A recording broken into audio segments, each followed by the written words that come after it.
bergabung para peserta webinar nasional, metodologi penelitian ilmu hukum dan penulisan jurnal ilmiah internasional pada hari ini Jumat 5 November 2021 yang diselenggarakan oleh Program Studi Doktor Ilmu Hukum Universitas Sumatera Utara. Baiklah, Bapak Ibu, rekan-rekan sekalian, untuk mendukung acara kita agar berjalan dengan lancar dan kondusif, maka akan saya informasikan tata tertib selama berlangsungnya webinar ini. Peserta diwajibkan hadir 15 menit sebelum acara dimulai agar acara kita dapat dimulai tepat waktu. Dan peserta juga dilarang untuk menyebarkan link, meeting ID, password kepada pihak lain. Peserta juga harus memastikan ketersediaan dan kelancaran koneksi internet yang akan digunakan selama acara berlangsung. Demikian juga peserta diharapkan untuk mengganti nama di Zoom dengan format instansi spasi nama. Selanjutnya, peserta diharapkan dan dihimbau agar mengaktifkan video selama acara berlangsung dengan menggunakan virtual background yang telah disediakan oleh panitia. Peserta juga dilarang makan, minum, dan merokok saat video di dalam mode on atau aktif. Host dan co-host akan menonaktifkan suara setiap akun peserta selama acara berlangsung agar tidak mengganggu jalannya acara. Segala bentuk tanggapan ataupun pertanyaan yang ingin ditanyakan pada saat sesi tanya-jawab harap dituliskan pada kolom chat Zoom atau mengangkat tangan atau menggunakan reaction atau raise hand atau bertanya secara langsung ketika sesi tanya-jawab melalui moderator. Lalu selanjutnya untuk e-certificate akan disediakan oleh panitia dalam waktu 2 kali 24 jam setelah acara berlangsung. Baiklah, Bapak Ibu, hadirin sekalian yang terhormat. Selanjutnya, marilah kita menyanyikan lagu Indonesia Raya.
Bapak Ibu yang terhormat dan rekan-rekan sekalian, untuk kelancaran acara webinar hari ini, maka baiklah kita berdoa terlebih dahulu sesuai dengan agama dan kepercayaan kita masing-masing.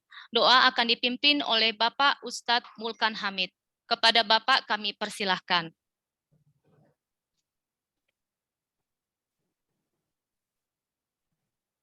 Baik, saya akan memimpin doa ini.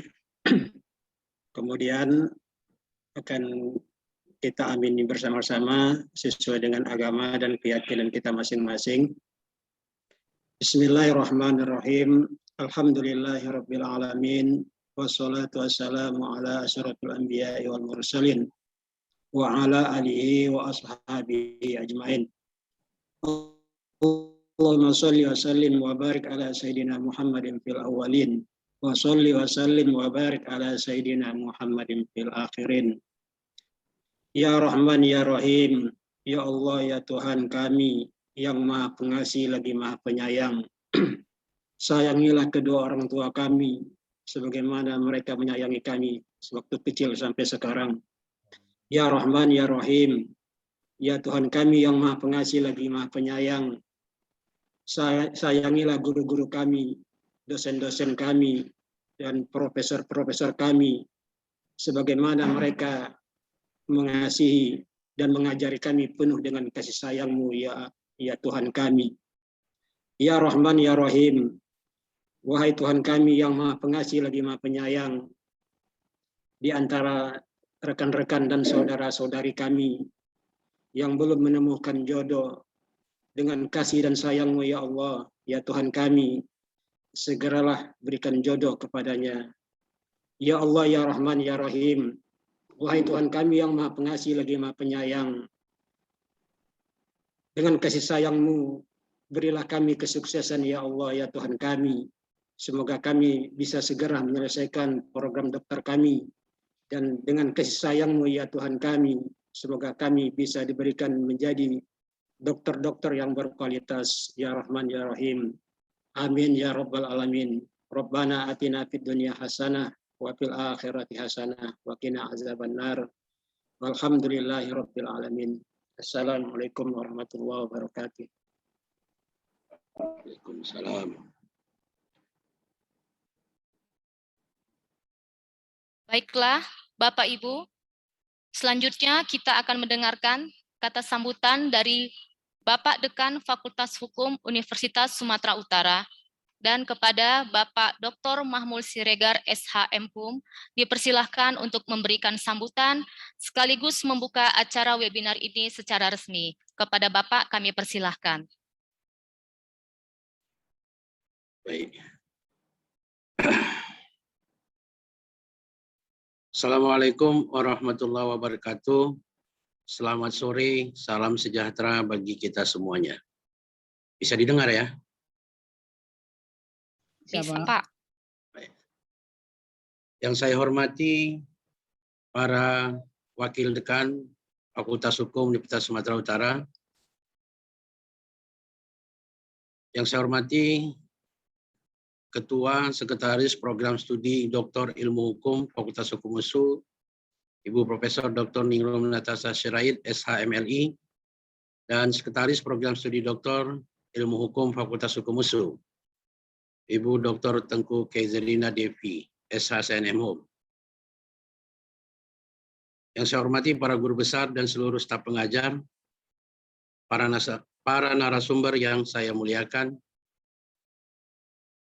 Bunda Profesor Dr. Harkrestuti Harkresnowo, SHMH, Profesor MR Andri Gunawan, SH LLM PhD, Dr. Jelly Leviza, SH M.Hum, dan seluruh peserta seminar yang saya banggakan, baik yang berasal dari Fakultas Hukum Universitas Sumatera Utara maupun yang berasal dari luar Universitas Sumatera Utara.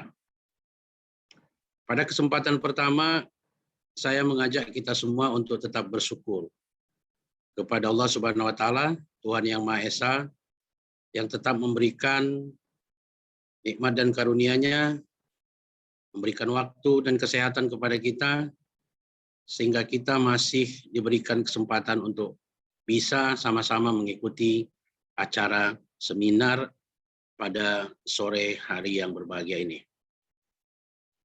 Selanjutnya, saya mengucapkan terima kasih kepada Ketua dan Sekretaris Program Studi S3 Ilmu Hukum yang telah menyelenggarakan kegiatan webinar ini. Tidak lupa penghargaan dan terima kasih kepada para narasumber yang telah bersedia berbagi ilmu pengetahuan dan pengalaman yang sangat berharga kepada kita semua, khususnya kepada para mahasiswa peserta didik pada program studi S3, baik yang berasal dari Fakultas Hukum USU maupun yang berasal dari luar Universitas Sumatera Utara. Hadirin yang saya muliakan, menulis karya ilmiah pada hakikatnya adalah upaya untuk menemukan kebenaran dan menyebarluaskan kebenaran tersebut kepada seluruh masyarakat. Sebagai hasil penalaran ilmiah, maka kebenaran yang dihasilkan dalam karya ilmiah merupakan kebenaran ilmiah yang harus dapat dipertanggungjawabkan. Hal ini berarti bahwa karya ilmiah telah melalui proses yang kita kenal dengan istilah logiko-hipotetiko-verifikatif. Oleh karena itu, menghasilkan karya ilmiah haruslah disertai dengan pemahaman yang tepat mengenai metode penelitian dan penulisan yang sesuai dengan bidang ilmu dan tentunya adalah gaya selingkung yang dipersyaratkan. Pentingnya karya ilmiah, terlebih lagi yang akan dipublikasikan, tidak saja merupakan persyaratan akademik dalam proses penyelesaian studi S3. Akan tetapi karya ilmiah yang akan saudara hasilkan nanti juga akan sangat berpengaruh pada reputasi universitas, tempat saudara belajar, dan bangsa ini dalam pergaulan masyarakat internasional. Sebab salah satu parameter reputasi universitas, fakultas, program studi, dan kemajuan pendidikan tinggi suatu bangsa adalah seberapa banyak para ilmuwannya menuliskan gagasan-gagasan pemikiran mereka yang dapat diakses oleh dunia. Nah, dalam konteks ini, kita masih tertinggal dibandingkan dengan negara-negara tetangga kita. Para peserta webinar yang saya hormati,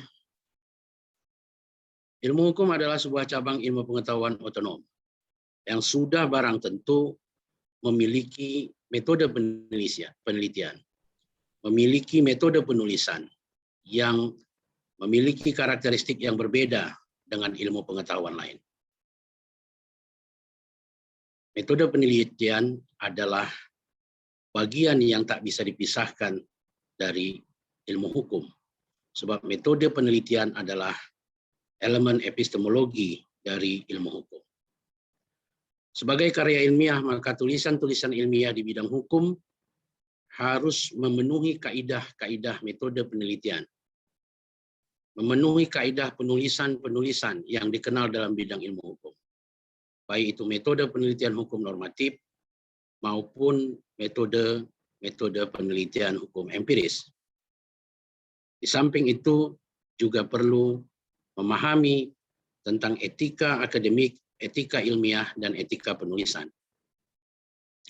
Bagi mahasiswa S3, pada dasarnya ada dua bentuk karya ilmiah yang wajib dihasilkan, yakni disertasi dan artikel ilmiah bidang hukum yang akan dipresentasikan pada konferensi internasional dan selanjutnya akan dipublikasikan baik pada jurnal ilmiah internasional bereputasi maupun pada jurnal nasional bereputasi.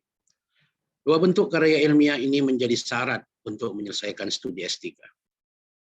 Jadi mau tidak mau, suka atau tidak suka, maka kaidah-kaidah dan teknik penulisan karya ilmiah bidang hukum berikut metode penelitiannya harus saudara-saudara kuasai. Pentingnya penguasaan metode penelitian hukum menjadi penentu kesahihan, validitas dari hasil penelitian disertasi dan artikel ilmiah yang akan saudara-saudara hasilkan.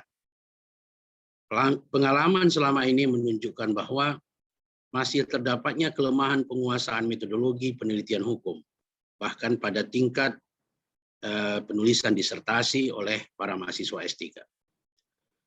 Metode penelitian hukum yang semestinya menjadi instrumen yang mengarahkan aktivitas mengumpulkan data, memverifikasi data, dan membangun preposisi yang sahih sering terlihat kurang berpengaruh dalam banyak penelitian disertasi yang dibuat oleh mahasiswa. Bagian metode penelitian masih banyak ditemukan hanya sebagai pelengkap penderita yang tertulis dalam bab 1 disertasi. Nggak nyambung dengan isinya, nggak nyambung dengan hasil penelitian. Demikian juga ditemukan bahwa relevansi yang sangat lemah antara metode penelitian dengan analisis data secara keseluruhan dari disertasi tersebut.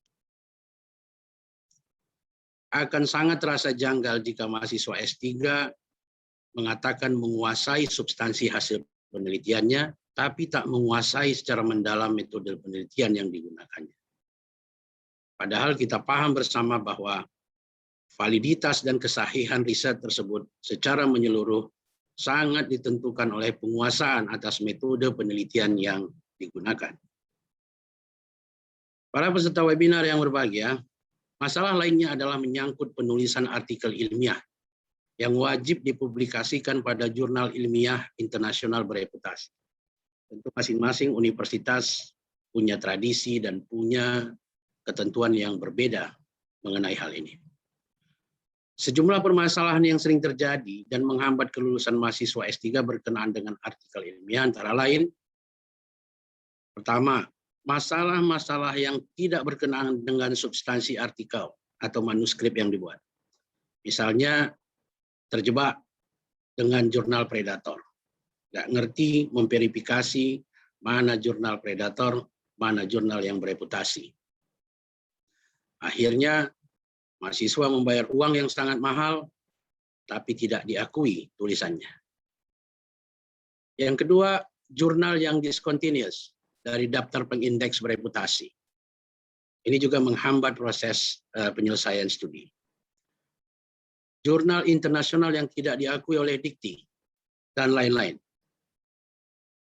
Masalah berikutnya adalah masalah-masalah yang berkenaan dengan substansi artikel atau manuskrip yang disiapkan. Misalnya substansi yang tidak layak publish, metode penelitian yang tidak meyakinkan, tidak sahih, dan lain-lain. Berikutnya masalah yang berkenaan dengan gaya penulisan atau gaya selingkuh. Misalnya berkenaan dengan gaya citasi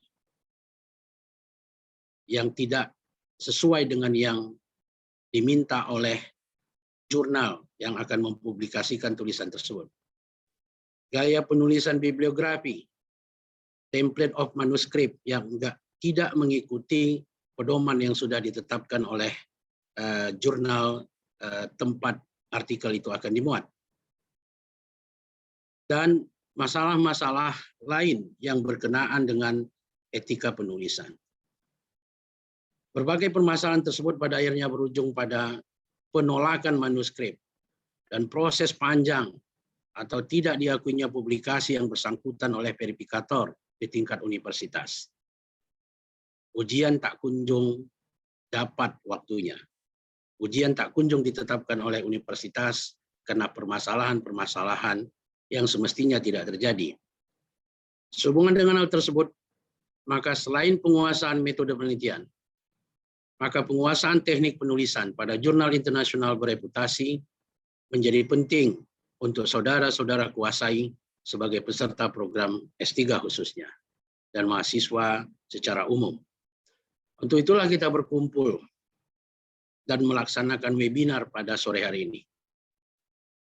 Tentunya kami berharap webinar ini tidak saja menghasilkan output berupa laporan penggunaan anggaran, tapi juga bisa memberikan outcome berupa impact terhadap mutu karya-karya ilmiah yang dihasilkan oleh mahasiswa-mahasiswa S3. Baik di lingkungan USU, Fakultas Hukum, maupun mahasiswa yang berasal dari luar Fakultas Hukum. Dan menghasilkan publikasi yang terterima dalam jurnal internasional. Sekali lagi, saya mengucapkan terima kasih yang tidak terhingga kepada guru saya, Bunda Profesor Dr. Harkes Tuti-Hasnowa, SMA, yang bersedia turun gunung untuk memberikan pengajaran kepada mahasiswa kami. Terima kasih juga kepada kolega dan sahabat saya, Andri, Profesor MR Andri Gunawan, SILM PSD. Di tengah kesibukannya, masih menyempatkan diri berpartisipasi dan membantu S3 Universitas Sumatera Utara. Terima kasih juga yang tidak terhingga kepada kolega dan sahabat saya, Dr. Jerry Leviza, SIMU, yang memiliki banyak pengalaman dalam penelitian hukum dan sudah bersedia membaginya kepada kita semua. Semoga kebaikan para narasumber diberikan balasan yang jauh lebih baik oleh Tuhan Yang Maha Kuasa. Bapak Ibu yang saya hormati, saya berharap para mahasiswa mengikuti acara ini dengan penuh perhatian, dengan penuh kesungguhan, sehingga tujuan dari kita menyelenggarakan webinar ini bisa kita capai bersama, bisa kita wujudkan. Tidak saja sekedar mengikuti acara ini untuk memenuhi tanggung jawab saudara karena diwajibkan hadir, tetapi juga untuk bisa saudara gunakan sebagai bekal dalam penulisan disertasi dan penulisan jurnal ilmiah yang menjadi syarat kelulusan saudara. Demikian yang dapat saya sampaikan. Assalamualaikum warahmatullahi wabarakatuh. Selamat sore, salam sejahtera bagi kita semua. Selamat berseminar. Dengan ini webinar ini saya nyatakan dibuka. Terima kasih.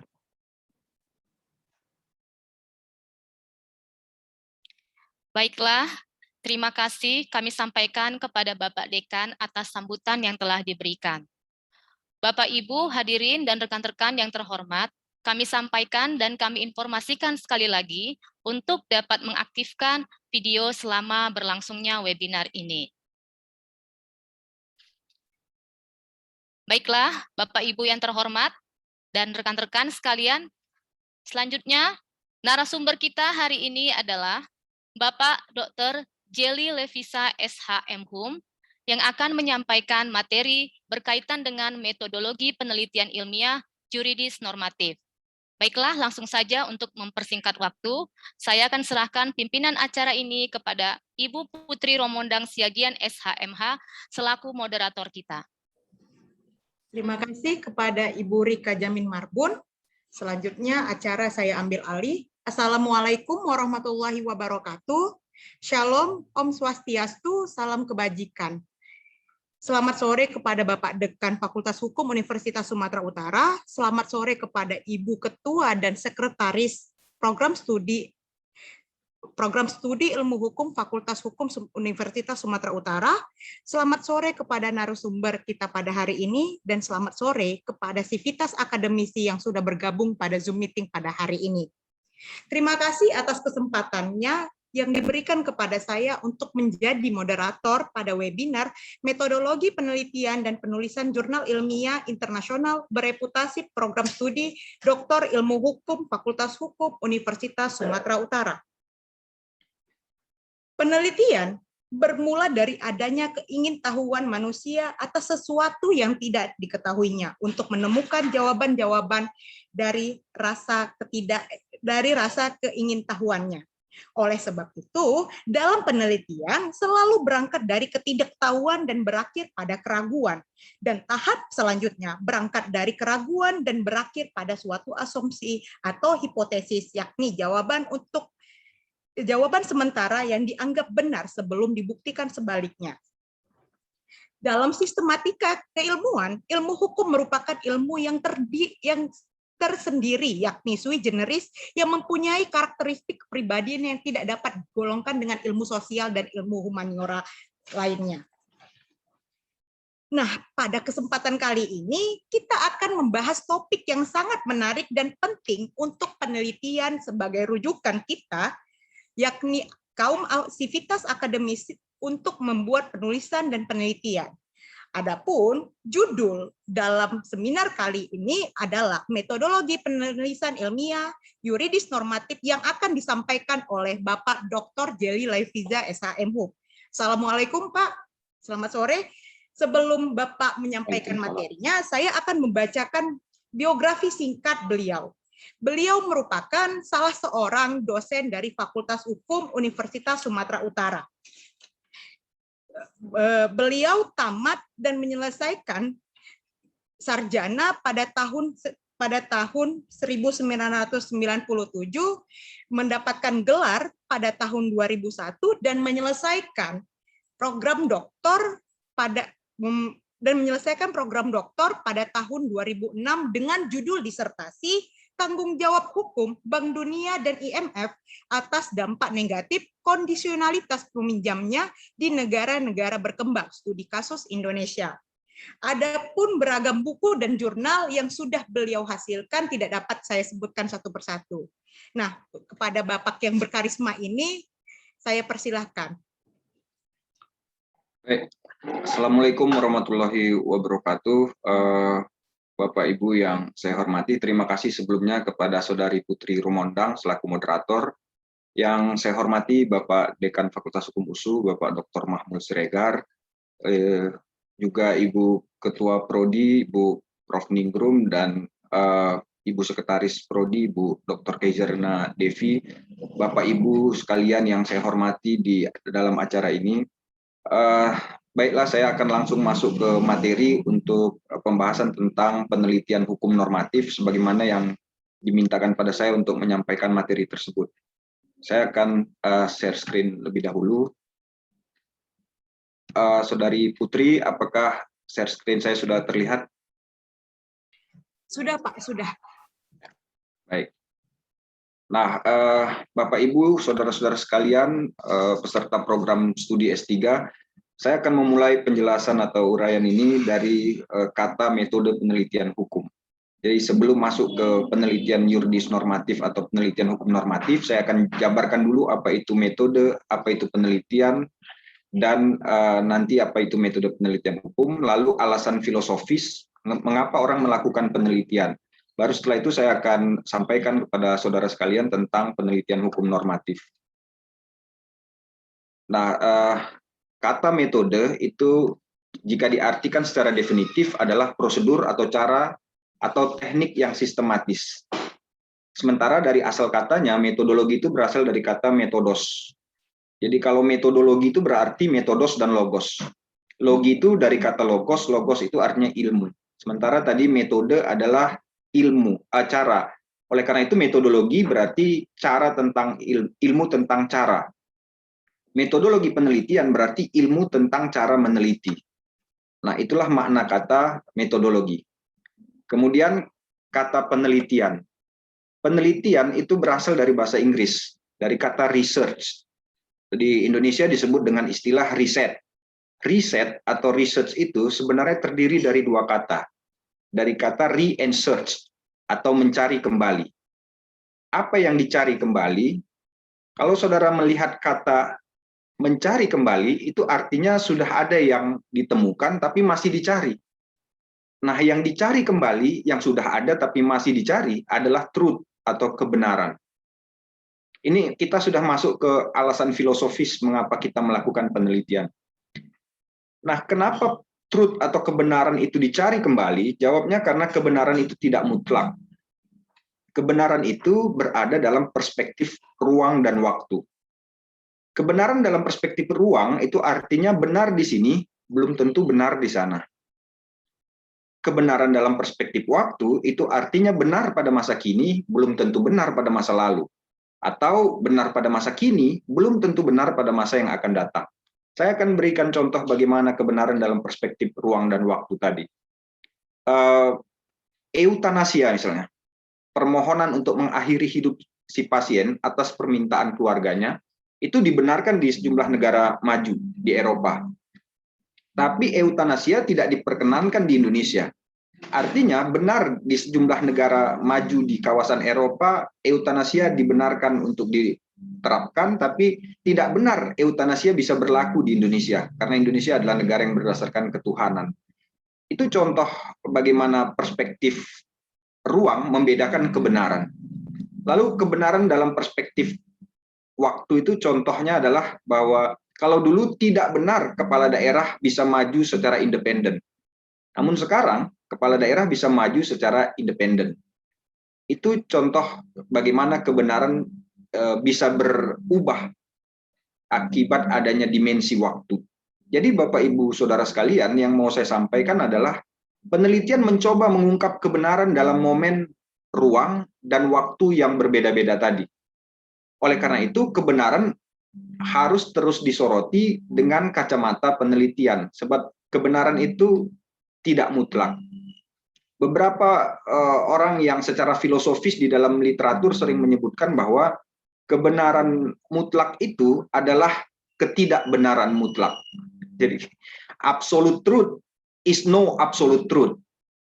Karena memang tidak ada yang mutlak, semuanya itu relatif, semuanya itu nisbi.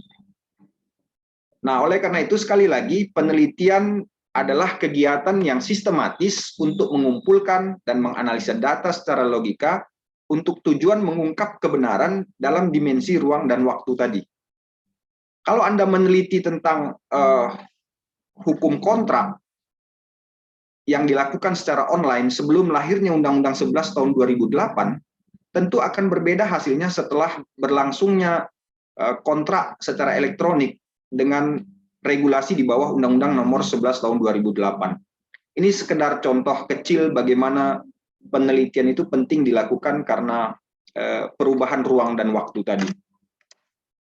Lalu kita masuk ke pengertian hukum. Saya kira sebagai peserta program doktor, saya yakin saudara sangat memahami definisi atau pengertian hukum, tetapi yang mungkin perlu disampaikan bahwa ada banyak sekali arti hukum, dan itu bisa Anda lihat di dalam bukunya Surjono Sukanto. Hukum bisa sebagai ilmu pengetahuan, hukum bisa sebagai norma, hukum bisa sebagai tata hukum, dan lain sebagainya. Nah, arti hukum yang banyak itu terjadi akibat hukum itu bersifat abstrak, universal, dinamis, dan lain sebagainya. Tetapi kita bisa mengutip satu pendapat dari Profesor Mahadi yang menyatakan bahwa hukum itu adalah perangkat norma yang mengatur tingkah laku manusia di dalam masyarakat.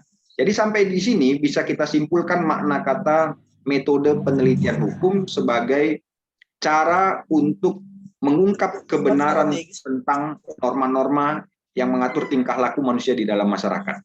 Kira-kira itu batasan dari metode penelitian hukum. Penelitian hukum sendiri itu secara definitif di sini bisa saya sampaikan adalah proses untuk menemukan kebenaran hukum dalam tindakan atau hubungan manusia yang berdasarkan konstruksi data secara metodologis, sistematis, dan konsisten. Di mana proses penemuan kebenaran hukum tadi itu dilakukan dalam dua bingkai, yaitu menemukan kebenaran hukum secara normatif, itu penelitian yuridis normatif, dan menemukan kebenaran hukum dalam bingkai yuridis sosiologis. Lalu alasan ini juga penting, why do we do research? Mengapa kita melakukan penelitian? Jadi yang pertama, kita melakukan penelitian karena untuk membangun pengetahuan dan memfasilitasi pembelajaran. Building knowledge and facilitating learning. Kemudian yang berikutnya adalah to understand issues and increase public awareness. Dengan adanya penelitian, maka kita berharap kepedulian masyarakat semakin tinggi. Pemahaman masyarakat akan suatu ide itu bisa kita ketahui. Pemahaman masyarakat tentang suatu regulasi hukum maksud saya itu bisa kita ketahui, dan kita bisa meningkatkan pengetahuan tersebut. Yang berikutnya, it allows us to disprove lies and to support truth. Itu membuat kita mampu untuk menyingkirkan kebohongan dan mendukung kebenaran. Lalu yang tadi saya sampaikan, kenapa kita terus meneliti? Ya karena memang tidak ada kebenaran yang sifatnya mutlak. Cuma satu hal ya Bapak Ibu, saudara-saudara yang saya hormati, nanti saya lupa bahwa kebenaran mutlak itu adalah kebenaran tentang keberadaan Tuhan. Tidak ada yang perlu diargumentasikan kalau menyangkut itu. Yang lainnya sifatnya nisbi atau relatif. Seperti yang disampaikan di dalam slide ini di poin ketiga, there is no absolute truth. Tidak ada kebenaran mutlak. Dan yang terakhir, kenapa orang meneliti ini? Karena sifat hakikat dari tiap manusia. Bahwa man is a curious animals. Manusia itu adalah makhluk yang serba ingin tahu. Dalam bahasa anak muda sekarang, manusia itu kepo. Mau tahu melulu. Keingintahuan manusia itu akhirnya mendorong orang untuk melakukan penelitian. Kalau Anda mau lihat salah satu contoh kekepuan manusia adalah bagaimana pemberitaan-pemberitaan tentang isu-isu itu, saya nggak sebut merek, banyak sekali peminatnya di dalam sosial media. Itu contoh kekepuan orang, dan itu juga merupakan sifat dasar manusia yang mendorong orang akhirnya untuk buat penelitian dalam kerangka ilmiah. Nah, kita masuk ke tema inti dari pertemuan kita kali ini, di mana saya diminta menyampaikan penelitian hukum normatif. Jadi secara garis besar ada dua penelitian hukum, dua jenis penelitian hukum maksud saya, yaitu penelitian hukum normatif dan yang berikutnya adalah penelitian hukum empiris. Penelitian hukum normatif itu dalam beberapa literatur disebut juga dengan penelitian doktrinal. Sementara penelitian hukum empiris kadang-kadang disebut penelitian hukum sosiologis. Kadang-kadang disebut juga dengan penelitian hukum non-doktrinal. Disebut non-doktrinal untuk penelitian hukum empiris karena dia memang sifatnya aplikatif. Kalau penelitian hukum normatif, dia lebih kepada melihat kepada regulasi norma-norma hukum yang berlaku. Dari kata normatif kita bisa lihat yang diteliti adalah norma hukum, Bapak Ibu Saudara sekalian. Kata if di belakang kata norma itu menunjukkan segala sesuatu yang berhubungan dengan. Jadi normatif itu berarti segala sesuatu yang berhubungan dengan norma hukum. Norma hukum apa yang diteliti dalam kerangka penelitian hukum normatif? Yaitu yang pertama adalah meneliti peraturan perundang-undangan, yang kedua meneliti putusan hakim, yang ketiga meneliti klausula-klausula kontrak. Saudara sekalian, Bapak Ibu yang saya hormati, ada hal kecil yang mesti saya sampaikan, bahwa peraturan perundang-undangan itu tidak sama terminologi atau batasannya dengan perundang-undangan. Peraturan perundang-undangan itu adalah hierarki produk hukum mulai dari undang-undang dasar sampai dengan perda. Itu peraturan perundang-undangan. Sementara perundang-undangan itu levelnya hanya di undang-undang. Kalau kita lihat perundang-undangan, kata dasarnya adalah undang-undang. Jadi sebenarnya perundang-undangan itu berada pada tangga undang-undang. Sementara peraturan perundang-undangan itu tangganya mulai dari UUD 45 sampai dengan perda. Oleh karena itu, bagi para peserta program doktor, harusnya bisa menempatkan terminologi yang benar. Apakah yang diteliti peraturan perundang-undangan atau perundang-undangan? Kalau misalnya rumusan masalahnya bagaimana perlindungan HAM menurut peraturan perundang-undangan yang berlaku di Indonesia, itu berarti yang diteliti mulai dari UUD 1945, bagaimana regulasinya tentang HAM, sampai dengan perda.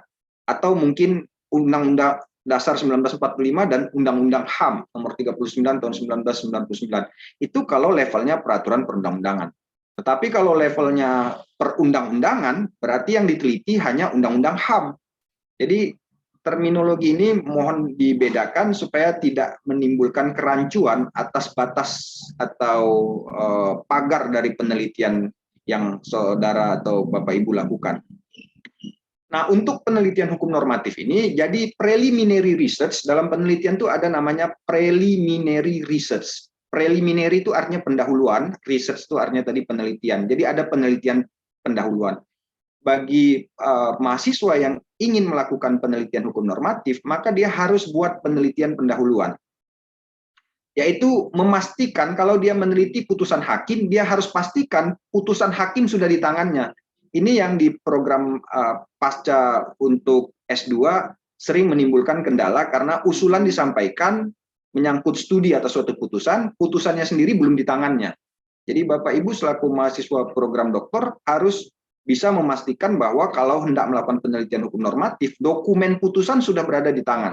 Atau kalau yang diteliti adalah kontrak, maka pastikan dokumen atau naskah kontrak juga sudah di tangan.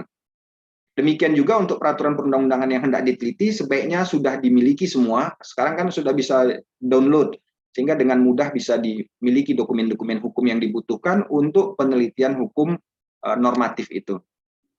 Kemudian yang kedua adalah penelitian hukum empiris. Penelitian hukum empiris itu untuk meneliti penegakan atau penerapan hukum atau law in action. Bagaimana hukum di tengah-tengah masyarakat, bagaimana pelaksanaan atau penegakan hukum, itu penelitian hukum empiris. Jadi inilah dua jenis penelitian. Saya menemukan di beberapa sumber literatur online itu yang menyebutkan ada jenis ketiga, yaitu penelitian hukum normatif empiris. Bapak Ibu, kalau menurut pandangan saya, penelitian hukum itu cuma ada 2 jenis seperti yang ditampilkan di dalam slide ini.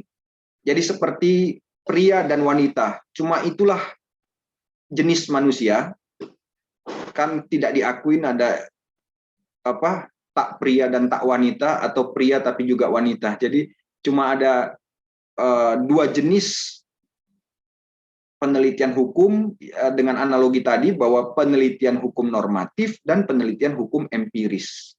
Tidak ada gabungan itu. Meski dalam suatu penelitian disertasi bisa saja kedua jenis penelitian ini di mix, dicampurkan begitu. Dengan adanya rumusan masalah yang mempertanyakan tentang pengaturan atau regulasi hukum pada nomor 1 dan 2 atau bagaimana bunyi putusan hakim, ketika nomor 3 bicara tentang bagaimana pelaksanaan undang-undang nomor sekian di Kota Medan, undang-undang jabatan notaris di Kota Medan misalnya, itu sudah masuk ke penelitian hukum empiris.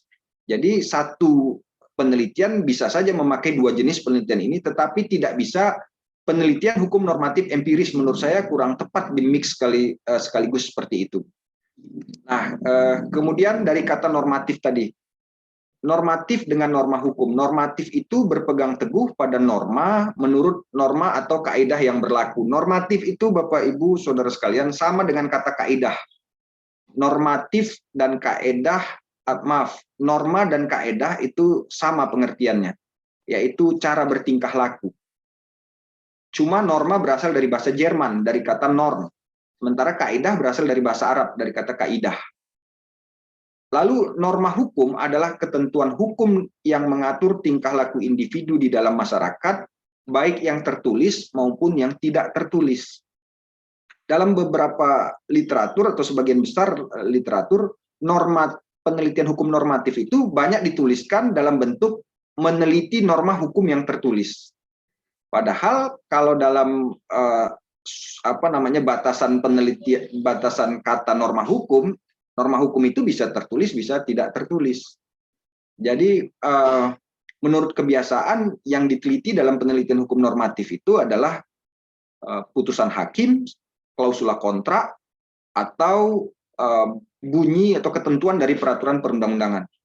Meskipun kalau melihat pada substansi batasan norma hukum, sebenarnya harusnya aturan-aturan hukum yang tidak tertulis itu seperti hukum adat memungkinkan pula untuk diteliti.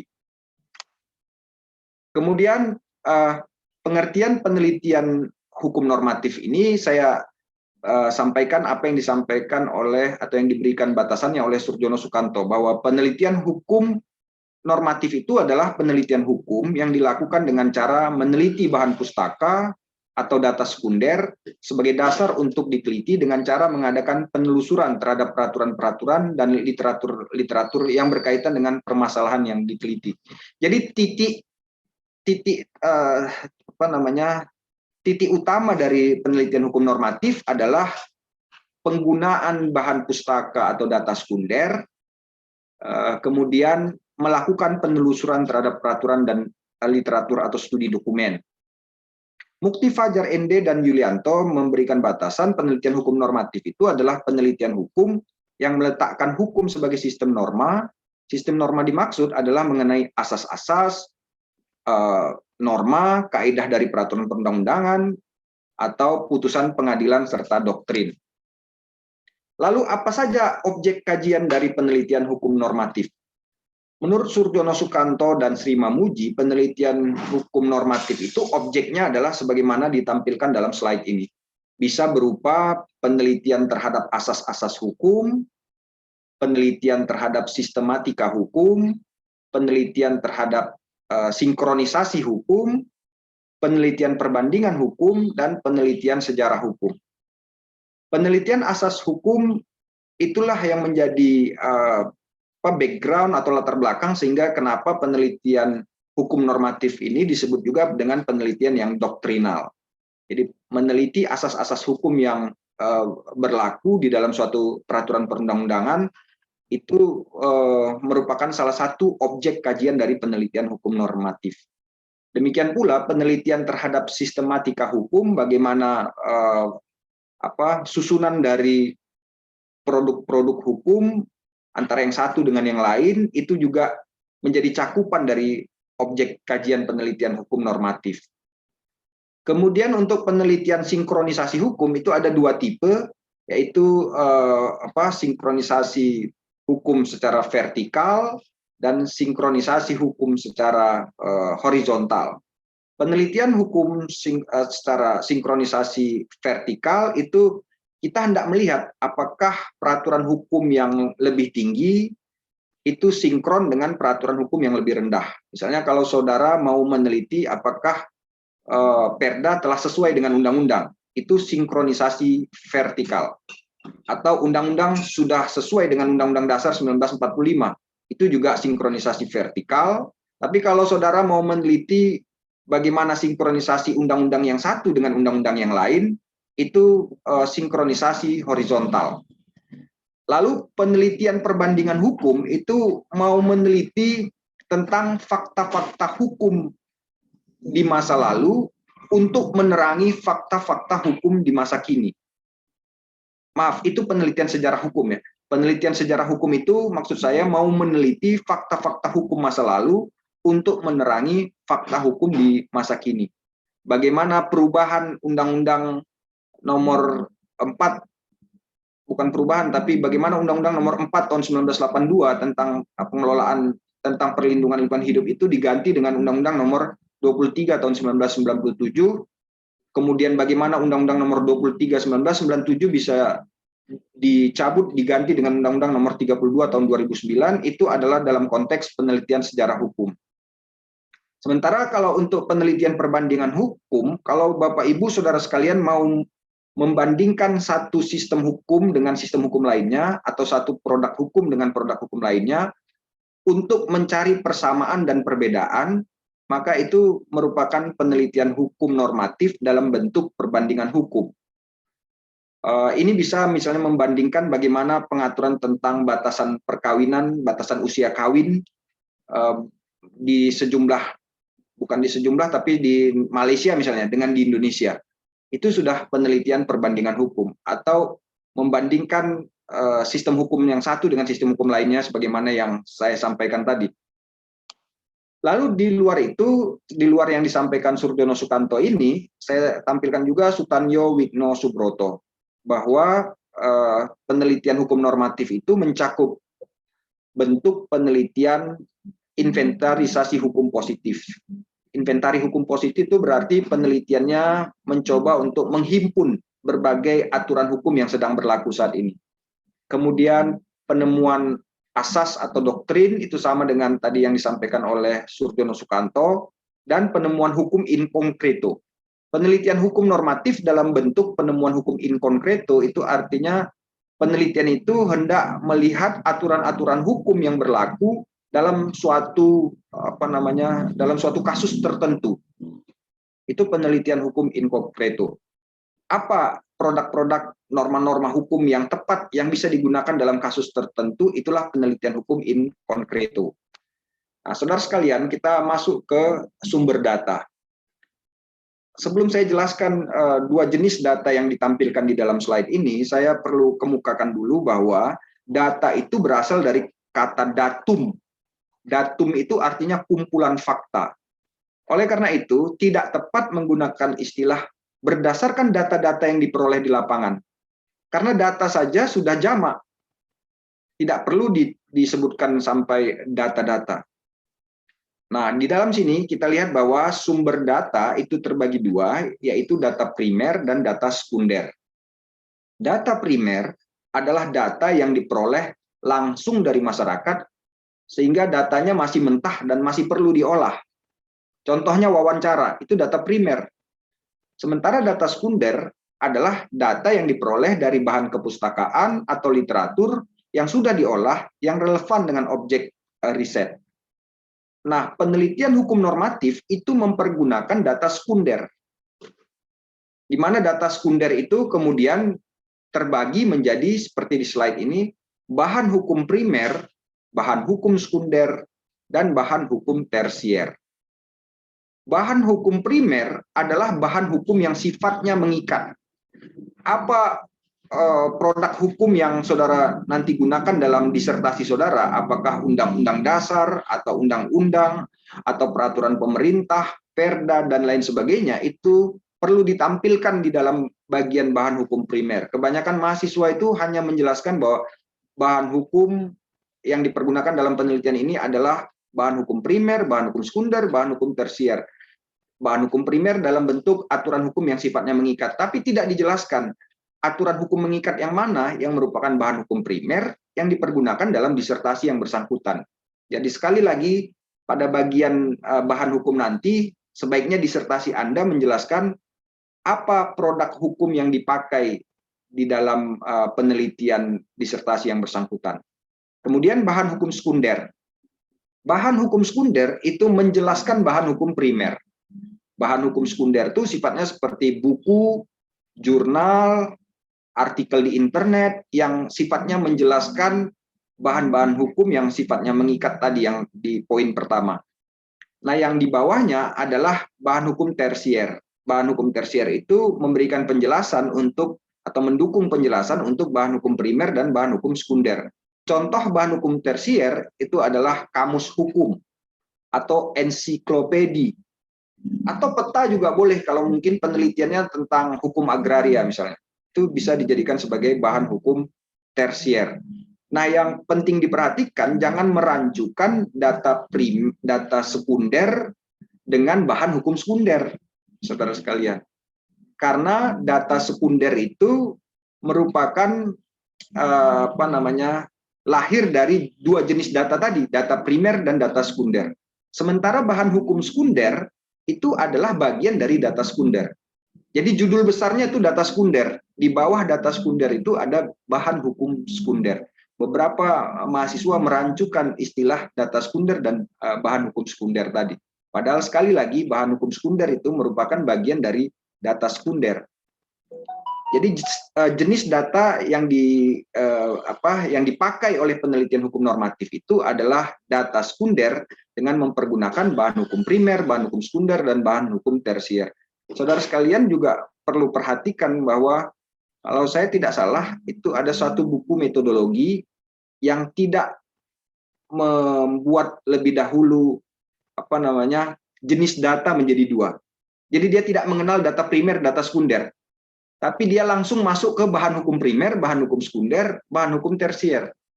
Sementara kalau Surjono Sukanto itu menampilkan dulu data primer, data sekunder, baru terbagi menjadi bahan hukum primer, sekunder, dan tersier. Nah, untuk itu saran saya, saudara ikutin aja, follow your professor. Profesornya maunya kemana? Mau pakai model yang data primer sekundernya tidak dikenal, tapi langsung masuk ke bahan hukum primer, atau pakai yang klasik seperti Surjono Sukanto, dibedakan dulu data primer, data sekunder, baru bahan hukum primer, sekunder, dan tersier.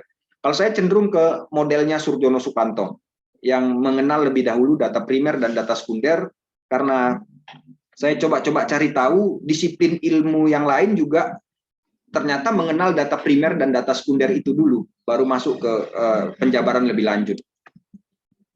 Nah, bagaimana menentukan bentuk penelitian hukum itu termasuk normatif atau termasuk empiris? Jadi jawabnya adalah dari rumusan masalah. Kalau penelitiannya rumusan masalahnya seperti ini kira-kira. Bagaimana perlindungan hukum terhadap anak menurut peraturan perundang-undangan yang berlaku di Indonesia? Itu penelitian hukum normatif. Atau bagaimana pertimbangan hukum hakim dalam perlindungan terhadap pelanggaran hak cipta berdasarkan putusan nomor sekian? Itu juga yuridis normatif, karena yang diteliti adalah putusan hakim. Kalau yang pertama diteliti adalah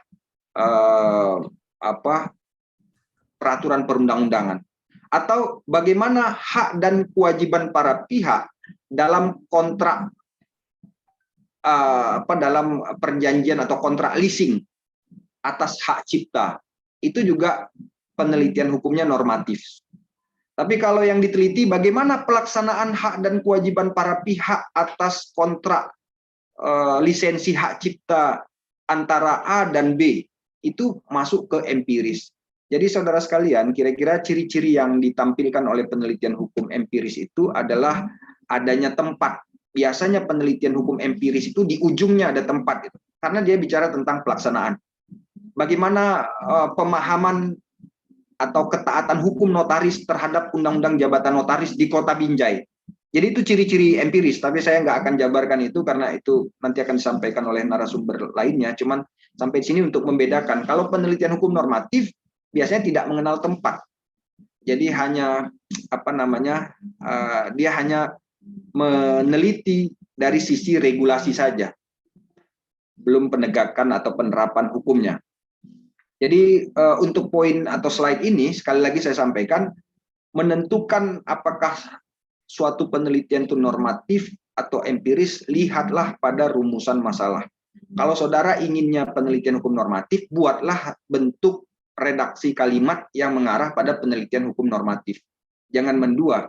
Jadi jelaskan redaksinya apakah itu normatif atau empiris. Kemudian, cuman begini ya saudara sekalian, yang sering saya lihat ketika saya menguji di banyak tesis itu seringkali memang untuk level mahasiswa S2 itu kebanyakan yang membuat bagaimana pengaturan hukum tentang. Kalau S3 jangan lagi lah ada kata-kata bagaimana pengaturan hukum tentang. Kalau pengaturan hukum tentang ya semuanya udah ada di undang-undang. Bagaimana pengaturan hukum tentang hak dan kewajiban pencipta menurut Undang-Undang Nomor 28 Tahun 2014. Ya udah jelas ada di undang-undang itu. Jadi tugas Anda adalah membuat rumusan masalah yang akan menemukan fakta yang baru. Bukan sekedar redaksi rumusan masalah yang sifatnya tidak akan menemukan sesuatu yang baru. Buatlah rumusan masalah yang akan menghasilkan jawaban yang sifatnya novelty. Ada kebaruan di dalam hasil penelitian saudara. Jangan lagi ada kata-kata bagaimana pengaturan tentang hak dan kewajiban para pihak di dalam kontrak. Ya, udah tinggal identifikasi aja menurut pasal-pasal itu apa hak dan kewajiban para pihak. Itu yang penting untuk dipahami.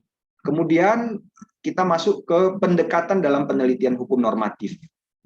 Ada banyak pendekatan yang bisa digunakan, yaitu pendekatan undang-undang, pendekatan kasus, pendekatan historis, pendekatan perbandingan hukum, dan pendekatan konseptual. Ini tergantung pilihan saudara. Kalau mau mempergunakan pendekatan undang-undang berarti ini beda ya pendekatan dengan objek tadi. Objek tadi bagaimana mendekati bagaimana mendekati objek itu adalah pendekatan. Nah, mendekati objek penelitian dengan kacamata undang-undang itu contohnya adalah pendekatan undang-undang. Jadi ini tergantung kepada saudara sekalian mau pakai pendekatan apa dalam penelitian. Sifatnya sifatnya relatif ya, tergantung pada jenis penelitian yang dilakukan. Ini yang disampaikan oleh Peter Mahmud Marzuki menyangkut tentang pendekatan dalam penelitian hukum normatif. Lalu sebagai hal yang juga perlu dipahami bersama adalah bahwa pendekatan kasus tidak sama dengan studi kasus. Pendekatan kasus itu menggunakan beberapa kasus untuk diuji dan untuk dibuat kesimpulannya. Itu pendekatan kasus. Tapi kalau pendekatan studi kasus hanya dipakai satu kasus tertentu. Kasus itulah yang akan dibedah dan untuk melihat aturan-aturan hukum di dalamnya. Kalau pendekatan kasus itu misalnya saudara mau lihat bagaimana pertimbangan hakim dalam suatu perkara tertentu. Lalu dikumpulkanlah beberapa putusan. Dari putusan itu baru bisa disimpulkan ternyata kebanyakan hakim dalam membuat pertimbangan seperti ini. Itu beda pendekatan kasus dengan studi kasus. Ya, saudara sekalian. Oh ya, nanti ketika buat rumusan masalah juga jangan ada model rumusan masalah seperti ini.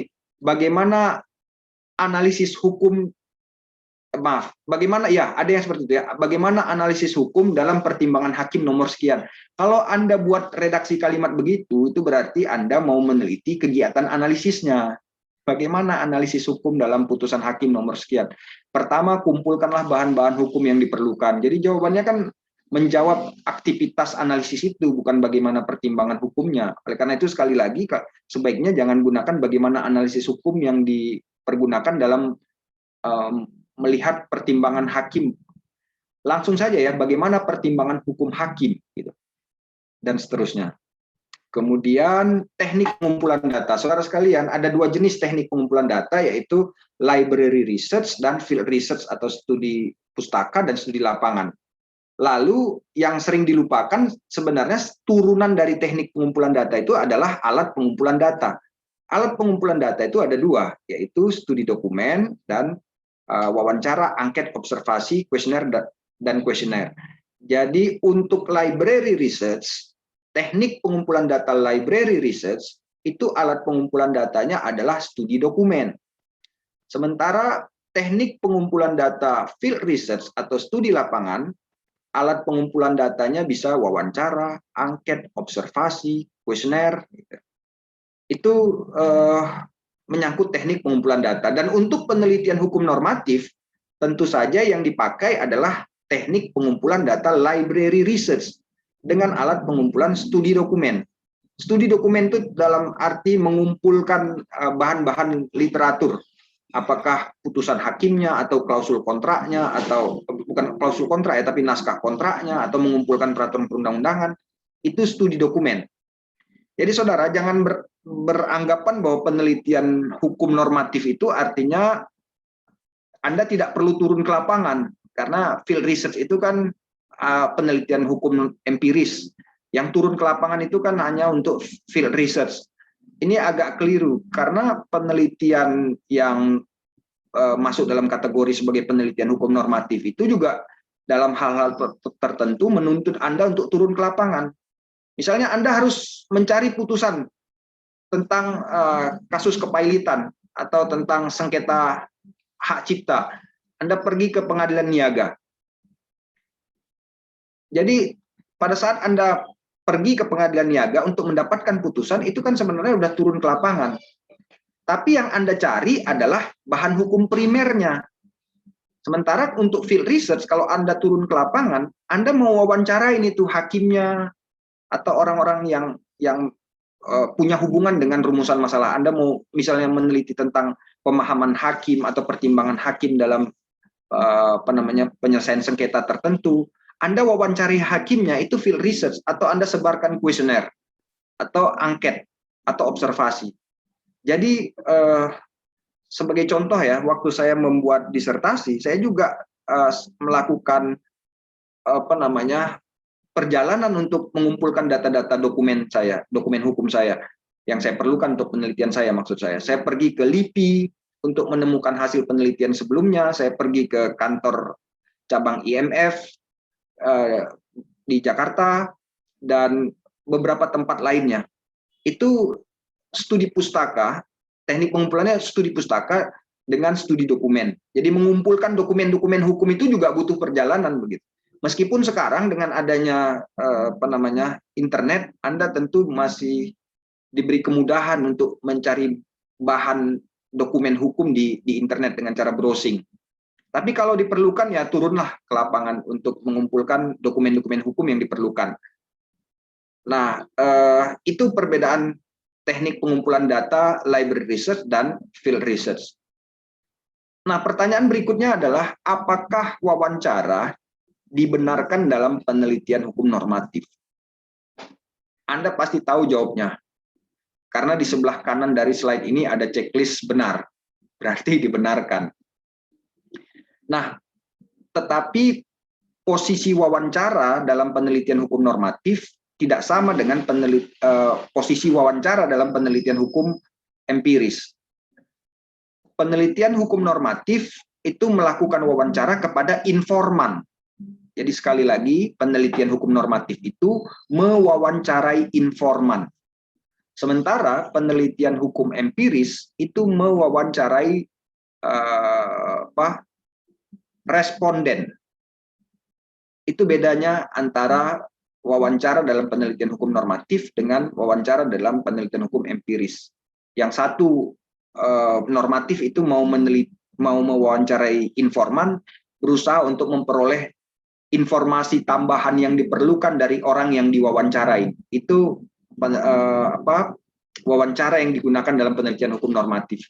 Sementara kalau dia penelitian hukum empiris, wawancaranya itu dibutuhkan untuk mengetahui langsung menyangkut suatu hal, suatu peristiwa dari orang yang diwawancarai. Itu penelitian hukum, wawancara dalam penelitian hukum empiris. Lalu saudara sekalian, di mana tempat wawancara dalam penelitian hukum normatif?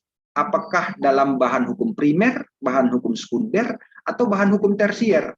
Jawabnya, penelitian wawancara dalam penelitian hukum normatif itu masuk ke dalam bahan hukum sekunder. Sebab wawancara itu dilakukan sebagai bagian dari upaya untuk menjelaskan undang-undang yang ada di atau peraturan perundang-undangan atau putusan hakim yang ada di dalam bahan hukum primer. Bisa dipahami ya.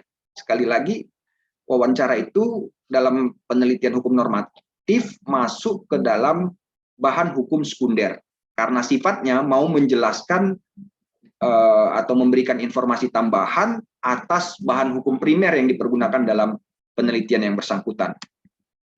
Lalu untuk analisis data ada dua model, yaitu analisis kualitatif dan analisis kuantitatif. Analisis kualitatif itu adalah model analisis data yang lebih banyak berpatokan pada kalimat-kalimat ketimbang angka-angka, itu kualitatif. Sementara kuantitatif sebaliknya, lebih banyak mempergunakan angka-angka ketimbang kalimat-kalimat. Itu beda pertama tuh antara analisis kualitatif dan analisis kuantitatif. Yang satu lebih banyak dengan kalimat, yang lain lebih banyak dengan angka-angka. Lalu perbedaan kedua, analisis kualitatif itu lebih mengutamakan dalamnya data ketimbang banyaknya data. Sementara analisis kuantitatif lebih mengutamakan kepada banyaknya data ketimbang dalamnya data. Oleh karena itu, sampai di sini bisa disimpulkan, sebenarnya penelitian hukum dengan satu putusan saja sudah cukup.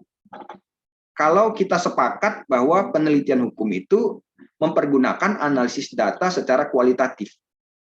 Karena bukan banyaknya putusan yang mau dicari, tapi satu putusan saja sudah cukup untuk mencari kedalaman informasi yang dibutuhkan.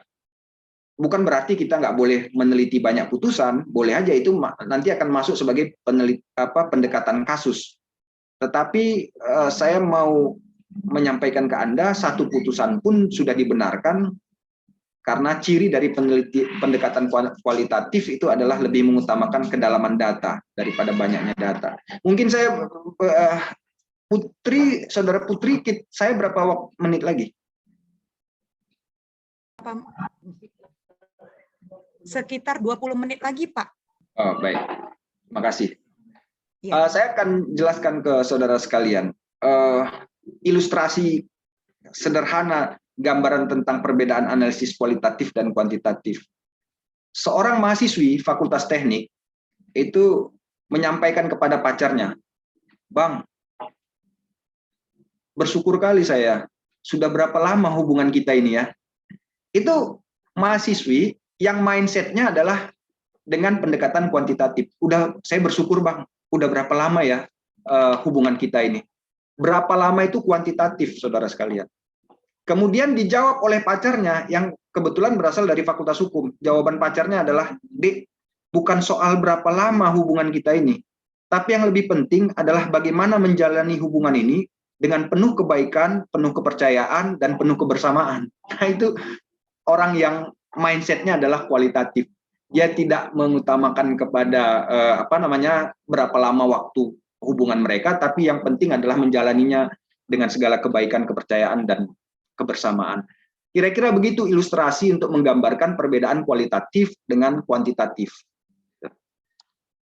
Nah, kemudian penggunaan data kuantitatif dalam penelitian hukum normatif apakah dimungkinkan? Dimungkinkan, saudara sekalian. Bahkan saya melihat jurnal-jurnal internasional, publikasi-publikasi ilmiah sekarang ini sangat doyan, tanda kutip, untuk menikmati hasil penelitian hukum yang mempergunakan data-data kuantitatif. Jadi cobalah gunakan angka-angka kalau bisa, tapi harus dikualitatifkan. Jadi data kuantitatifnya, angka-angkanya harus dinarasikan. Karena ini kan penelitian kualitatif. Ketika Anda menampilkan angka-angka, di bawahnya jangan lupa narasi. Kalau Fakultas Teknik nggak perlu narasi dia. Kebetulan istri saya dosen di Fakultas Teknik. Kalau saya lihat hasil penelitiannya, mereka nggak terlalu banyak mempergunakan penjelasan-penjelasan dengan kalimat. Tapi kalau penelitian hukum sebagai penelitian kualitatif, ketika mempergunakan data kuantitatif, maka berikanlah uraian di bawahnya, narasi atau penjelasan dengan kalimat. Jadi sekali lagi, penggunaan data kuantitatif dalam penelitian hukum normatif itu dibenarkan. Nah, berikutnya, kalau Anda, tentu ini poin yang krusial, kalau Anda mau buat usulan penelitian, apa yang Anda harus lakukan. Kalau di S1 ada skripsi, S2 ada tesis, S3 ada disertasi. Dan yang betul tuh sebutannya itu doktor ya, jangan dokter. Kalau dokter itu yang di rumah sakit gitu. Jadi ada beberapa mahasiswa yang masih nyebutin terima kasih Dokter Jelly. Saya bilang saya dokter, kalau dokter baru saya pakai baju putih-putih bawa stetoskop. Jadi yang benar ada dokter. Nah, langkah-langkah yang harus dilakukan untuk membuat usulan penelitian itu adalah yang pertama, Anda harus menentukan topik yang disukai. Kalau Anda mau penelitian hukum normatif, mau buat penelitian hukum normatif, saya menangkap kecenderungan tuh mahasiswa sekarang trennya itu lebih suka penelitian hukum normatif. Karena udahlah kita nggak usah berpura-pura, penelitian hukum normatif itu lebih mudah dilakukan daripada penelitian hukum empiris. Penelitian hukum normatif itu nggak berurusan sama orang lain pun bisa itu. Anda kotak-katik kumpulin dokumen dari segala macam cara. Tapi kalau penelitian hukum empiris memang lebih lebih agak kerja keras. Cuman saran saya supaya hasil penelitiannya juga aplikatif, sifatnya applied science, maka coba cari rumusan masalah yang mempergunakan juga jenis penelitian empiris, jadi bukan cuma normatif. Nah, yang pertama tadi saudara sekalian, untuk membuat usulan penelitian Anda harus tentukan topik. Usahakan topiknya itu adalah topik yang disukai. Apa topik yang Anda sukai? Itu yang menjadi topik Anda. Karena kalau Anda nggak suka topik, nanti di tengah jalan Anda akan mengerjakannya dengan terpaksa. Aduh, kalau gara-gara Pak Jelly nggak mau saya buat ini, kira-kira begitu. Itu nanti menimbulkan keterpaksaan, akhirnya sampai pada kondisi di mana penelitian itu akan berhenti. Jadi carilah yang menarik minat Anda. Kemudian yang kedua, langkah yang Anda harus lakukan adalah pastikan topik tersebut up to date, nggak ketinggalan zaman. Kalau Anda meneliti tentang lingkungan hidup, ya pakai meneliti kasus sengketa lingkungan hidup, maka sengketa lingkungan hidup yang putusannya diteliti itu haruslah setelah lahirnya Undang-Undang Nomor 32 Tahun 2009. Ada juga beberapa kasus tuh mahasiswa meneliti undang-undang atau peraturan Menteri Keuangannya sudah ada tahun 2016. Tapi dia teliti kasusnya yang tahun 2015, itu contoh penelitian yang tidak up to date. Harusnya carilah kasus setelah berlakunya produk hukum terakhir. Itu yang dimaksud dengan poin topik harus up to date. Dan yang kedua, pastikan literaturnya tersedia. Bagaimana cara Anda mengetahui bahwa literatur Anda untuk penelitian itu tersedia atau tidak, available atau tidak? Itulah yang dimaksud tadi dengan di awal saya sebut preliminary research. Anda pergilah ke toko buku, Anda browsing di internet, Anda cari tempat-tempat dari dokumen yang Anda butuhkan, lihat cukup atau tidak, bukunya banyak atau tidak, sudah banyak belum jurnal yang membuat uraian tentang topik yang Anda mau Anda teliti. Kalau ternyata di toko buku nggak ada bukunya, atau Anda browsing sedikit sekali bahannya, meskipun topiknya Anda sukai dan topiknya up to date, itu hati-hati, Anda nanti bisa terkendala penelitiannya. Jadi pastikan literaturnya available. Kemudian setelah memastikan topik dan ketersediaan literatur, yang berikutnya Anda perlu rumuskan adalah rumusan masalah. Rumusan masalah itu dengan kata apakah, bagaimanakah, atau mengapa. Jangan pernah mempergunakan pertanyaan siapakah. Karena kalau Anda bertanya dengan kata siapakah yang bertanggung jawab dalam tindak pidana perusakan lingkungan hidup dalam putusan nomor sekian, itu nanti jawabannya singkat aja tuh, si A gitu. Sudah selesai penelitiannya kalau yang ditanya siapakah. Yang kedua, jangan gunakan kata sejauh manakah, itu juga nggak bisa dipergunakan sebagai rumusan masalah. Sejauh manakah pemahaman hakim? Coba Anda mau mengukur pemahaman hakim itu berapa kilo? Penelitian hukum itu tidak mengenal apa namanya batasan-batasan seperti itu, ukuran-ukuran seperti itu. Berbeda dengan fakultas teknik, kalau mereka punya batasan-batasan, punya ukuran-ukuran. Tapi kalau untuk fakultas hukum tidak ada batasan. Oleh karena itu jangan gunakan kata sejauh manakah di dalam rumusan masalah, karena sulit Anda nanti mengukurnya. Itu rumusan masalah ya. Kemudian berikutnya adalah membuat outline. Apa isi bab 1, isi bab 2, bab 3, bab 4, bab 5. Saudara sekalian, sebenarnya inti penelitian itu di bab 2, bab 3, bab 4. Karena bab 1 itu isinya cuma pendahuluan, standar itu kan, latar belakang, rumusan masalah, tujuan, manfaat, segala macam. Itu sebagai pembuka, pendahuluan. Sementara di bagian akhir itu cuma kesimpulan dan saran. Jadi sekali lagi, intisari dari penelitian skripsi, tesis, dan disertasi adalah di bab 2, bab 3, dan bab 4. Kalau rumusan masalah Anda 3, maka jawaban dari rumusan masalah nomor 1 dijawab di bab 2 akhir. Di bab sub 2 akhir. Jadi kalau bab 2-nya ada bab 2A, B, C, D, maka di poin D itulah jawabannya. Lalu untuk rumusan masalah nomor 2, Anda jawab di bab 3 bagian akhir. Kalau dia sampai D tadi, maka bab 3D itu adalah rumusan masalah. Demikian untuk rumusan masalah nomor 3, itu dijawab di bab 4 subbab terakhir. Dan sebaiknya saran saya, Anda copy paste saja itu. Bagaimana perlindungan hukum terhadap anak menurut peraturan perundang-undangan yang berlaku di Indonesia. Kalau rumusan masalahnya demikian, Anda copy paste, Anda masukkan ke dalam subbab terakhir, Anda buang kata bagaimananya, buang tanda tanyanya. Maka nanti dia akan perlindungan hukum terhadap anak menurut peraturan perundang-undangan yang berlaku di Indonesia. Jadi terkunci dia, saudara. Kadang-kadang mahasiswa itu menjawab rumusan masalah di judul bab, bukan di judul subbab, saudara. Yang dijawab itu misalnya bab 2, perlindungan hukum terhadap anak menurut peraturan perundang-undangan yang berlaku di Indonesia. Ketika subbab bawah itu membuat uraian atau ada uraian di bab subbab itu, akhirnya tidak terjawab dia poin dari perlindungan hukum terhadap anak. Jadi sekali lagi pastikan bahwa jawaban dari rumusan masalah itu benar-benar Anda jawab dan tempatkan di bagian akhir subbab. Meskipun ini sekali lagi sifatnya tidak baku ya. Nanti Anda mengikutilah bagaimana keinginan dari promotor dan kopromotor Anda. Yang penting Anda nanti harus buat outline yang bisa menjawab rumusan masalah. Lalu menentukan judul dari penelitian. Judul harus merangkum unsur-unsur dari rumusan masalah. Jadi saudara, judul dengan topik itu beda. Topik itu misalnya apa namanya, perlindungan perlindungan konsumen, dalam perlindungan konsumen transaksi online gitu. Itu mesti topik. Jadi pertama kali Anda buat topik dulu, baru dengan topik itu Anda pastikan up to date atau tidak, ketersediaan literatur, buat rumusan masalah, buat outline. Yang terakhir baru Anda buat judul. Judul itu terakhir. Kadang-kadang mahasiswa judul dulu yang dia buat.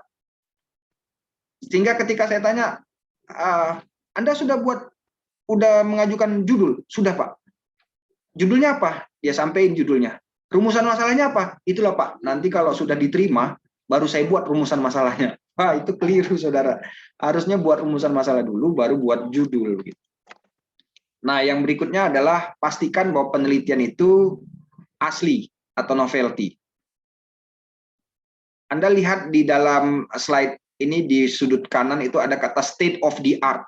State of the art itu artinya bagian yang unik dari penelitian yang membedakan penelitian yang satu dengan penelitian yang lain. Itu makna kata state of the art. Ada perbedaan atau keunikan yang membedakan penelitian yang satu dengan penelitian yang lain. Saya dengan saudari Putri sama-sama menulis tentang hukum hak cipta. Tapi ternyata ada perbedaan karena hak cipta yang saya buat penelitiannya berkenaan dengan lisensi. Sementara yang dibuat oleh saudari Putri itu hak cipta berkenaan dengan pengalian hak secara pewarisan. Karena pengalihan hak dengan lisensi itu beda. Itu contoh state of the art kami, bedanya di situ. Saya lisensi, Saudari Putri itu pengalihan hak. Itu contoh state of the art. Jadi carilah state of the art. Dan saudara, kalau bingung mau membuat penelitian apa atau masih mengambang, sebaiknya coba mengambang pemikirannya begitu ya. Sebaiknya Anda coba lihat tesis-tesis yang sudah ada. Lalu lihat bukan tesis tapi disertasi yang sudah ada, lalu lihat rumusan masalahnya, kemudian cari di angle yang mana, di sudut yang mana Anda akan buat penelitian. Itu cara untuk memastikan bahwa penelitian Anda itu novelty atau punya nilai kebaruan. Dan novelty atau keaslian dari suatu penelitian itu dimuat dalam bagian keaslian penulisan atau keaslian penelitian. Saya kira itu ya penjelasan saya. Mudah-mudahan nggak melampaui waktu yang diberikan oleh panitia. Saya kembalikan ke moderator Saudari Putri. Ya, terima kasih atas pemaparan materinya, Pak. Cukup menarik sehingga banyak ini pertanyaan dari kawan-kawan sekalian yang mungkin sebenarnya sudah terjawab pada saat pemaparan materi ini. Baik. Pada sesi selanjutnya adalah sesi tanya jawab. Ya, saya akan membacakan pertanyaan-pertanyaan dari kawan-kawan sekalian yang sudah masuk ke dalam room chat kita. Yang pertama, pertanyaan dari Albert Syahaan. Yang pertama, apakah perbedaan mendasar penelitian dalam level S1, S2, dan S3 dalam penelitian hukum?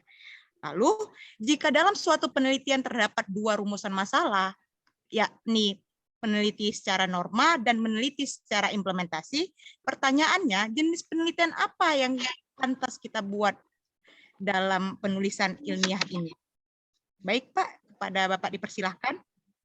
Baik, terima kasih Saudari Putri. Yang pertama, apa beda penelitian skripsi, tesis, dan disertasi? Kalau penelitian skripsi itu dia lebih kepada, saya contohkan atau analogikan seperti potret. Tugas mahasiswa S1 itu cuma motret-motret gejala-gejala hukum. Motret-motret norma-norma hukum yang berlaku. Itu skripsi itu. Jadi sebenarnya tidak begitu salah kalau level skripsi. Bagaimana pengaturan tentang hak-hak wanita menurut Convention on Elimination Discrimination Against Women misalnya. Itu boleh-boleh aja kalau levelnya skripsi. Jadi mereka memang cuma deskriptif, cuma gambarin. Dalam penelitian skripsi nggak begitu penting adanya dalil-dalil. Dalil-dalil hukum maksud saya. Tapi untuk level tesis, harusnya sudah ada dalil-dalil hukum yang dilahirkan. Harusnya sudah ada konstruksi hukum baru begitu. Itu untuk tesis. Kalau untuk disertasi, ada dalil hukum, ada konstruksi hukum yang disampaikan, dan berbau filosofis. Karena level disertasi itu sudah bau-bau filosofis itu. Meskipun saudara sekalian, ini saya terus terang saja ya, ada satu buku yang dibuat oleh Joni Ibrahim kalau saya tidak salah, yang menyebutkan bahwa jenis penelitian itu normatif itu salah satunya adalah filsafat kalau nggak salah. Ya, penelitian bentuk penelitian hukum normatif itu salah satunya filsafat itu kalau tidak salah, filsafat. Nah, itu sebenarnya agak keliru ya, karena penelitian skripsi, tesis, disertasi itu masuk rumpun penelitian ilmu hukum. Ilmu hukum beda dengan filsafat hukum. Kalau ilmu hukum, Anda bicara hukum dalam konteks yang konkret. Kalau Anda bicara undang-undang perkawinan di Indonesia, Anda bicara undang-undang pokok agraria, itu ilmu hukum. Tapi kalau Anda bicara hukum dalam konteks filsafat, itu Anda bicara hukum terlepas dari ruang dan waktu. Hukum yang dibicarakan oleh filsafat hukum adalah hukum dimanapun dan kapanpun. Nggak ada batasan common law, civil law, hukum Indonesia, hukum Malaysia, dalam filsafat hukum. Oleh karena itu agak keliru menurut saya kalau filsafat hukum itu menjadi bagian dari penelitian hukum normatif. Agak aneh itu. Makanya saudara sekalian, pesan saya, kalau membaca itu bacalah dengan dengan pintar. Bukan membaca untuk pintar. Ya. Kalau membaca untuk pintar, Anda baca satu buku, Anda merasa pintar. Kalau Anda membaca dengan pintar, Anda baca satu buku, Anda nggak puas baca buku lain. Baca buku lain, nggak puas lagi, baca buku yang lain lagi, itu baca dengan pintar. Nah, itu yang pertama tadi ya. Jadi apa namanya, levelnya begitu. Untuk disertasi usahakanlah bukan filsafat hukum yang harus Anda lahirkan ya, tapi yang berbau filosofis. Ada dalil, ada konstruksi hukum baru. Bagaimana Anda melakukan rekonstruksi hukum? Susunan bangunan hukum yang sekarang ini itu disebut konstruksi hukum. Bagaimana Anda melakukan dekonstruksi, pembongkaran terhadap konstruksi hukum, kemudian Anda lahirkan rekonstruksi hukum. Hukum agraria di Indonesia udah lama kali, tahun 1960 itu dibuat. Bongkar apa yang perlu diperbaikin, itu dekonstruksi. Kemudian Anda jangan sekedar bongkar, enak kali udah ada bangunan, Anda bongkar, dah, assalamualaikum gitu. Ya Anda harus buat lagi rekonstruksi, harusnya bangunannya seperti ini.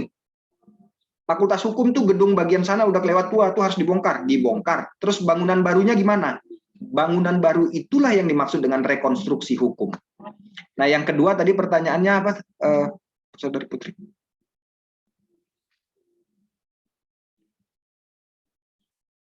Masih mute. Nomor 2, Saudari Putri. Yang kedua, kalau terdapat rumusan masalahnya dua, yang pertama itu rumusan meneliti tentang norma dan meneliti pelaksanaan implementasi. Nah, pertanyaannya jenis penelitian apa yang saya gunakan, Pak, katanya? Kalau penelitian itu meneliti norma. Iya, jadi di penelitiannya itu rumusan masalahnya itu terdapat dua rumusan masalah. Ya. Pada rumusan masalah yang pertama dia meneliti norma, ya. Lalu pada rumusan masalah yang kedua dia meneliti pelaksanaan atau implementasi. Lantas ya. Jenis penelitian seperti apa yang saya gunakan? Gitu. Ya, kalau dia modelnya begitu, rumusan masalah nomor 1 itu jenis penelitian hukum normatif. Yang kedua, jenis penelitian hukum empiris. Jadi penelitian model begitu adalah penelitian yang menggabungkan dua jenis penelitian itu sekaligus. Jadi mahasiswa yang bersangkutan akan buat di bagian metode penelitian. Penelitian ini mempergunakan metode yuridis normatif dan yuridis sosiologis. Sampai di sini, saudara, banyak mahasiswa yang kemudian kabur meninggalkan bagian itu begitu saja. Gitu. Harusnya Anda lanjutin. Penelitian yuridis normatif digunakan untuk meneliti hak-hak anak dalam peraturan perundang-undangan yang berlaku. Dijelasinlah kenapa Anda pakai yuridis normatif. Penelitian yuridis empiris dipergunakan untuk meneliti bagaimana penegakan hukum terhadap hak-hak anak di Kota Medan. Jadi, Saudari Putri dan tadi yang bertanya, mahasiswa yang bertanya tadi, jawabannya seperti itu ya. Itu model penelitian yang mempergunakan sekaligus dua jenis penelitian. Ya, bagus sekali, mantap Pak penjelasannya. Kita juga sudah paham berarti mengenai perbedaan antara penelitian jenjang S1, jenjang S2, dan jenjang S3, serta bagaimana penerapan penggunaan penelitian hukum kalau yang berbicara rumusan masalah yang pertama adalah norma dan rumusan masalah yang kedua adalah empiris. Nah, selanjutnya ada pertanyaan Pak dari Usu Rina Melati Sitompul. Pertanyaannya begini, untuk memaksimalkan penelitian dalam rumusan masalah, kita ingin melihat penerapan asas dan kemaksimalan penerapan hukum supaya fokus kita baiknya menggunakan metodologi penelitian hukum atau penelitian hukum normatif atau penelitian hukum empiris. Mohon pencerahannya. Begitu, Pak. Coba Putri, tadi saya agak kurang jelas. Atau kita persilahkan saja kepada Saudara Rina Melati Sitompul untuk memaparkan pertanyaannya. Silakan, Saudari Rina.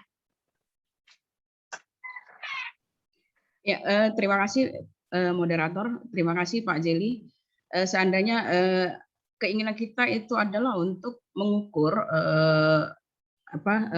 tentang penelitian hukum normatif, tetapi dia apakah bisa digabungkan dengan hukum empiris seperti itu. Bagaimana kira-kira kalau misalnya kita kan sebenarnya ingin melihat ajas, penerapan ajas, tapi bagaimana penerapan kemaksimalannya secara fakta di lapangan, mungkin seperti itu Pak.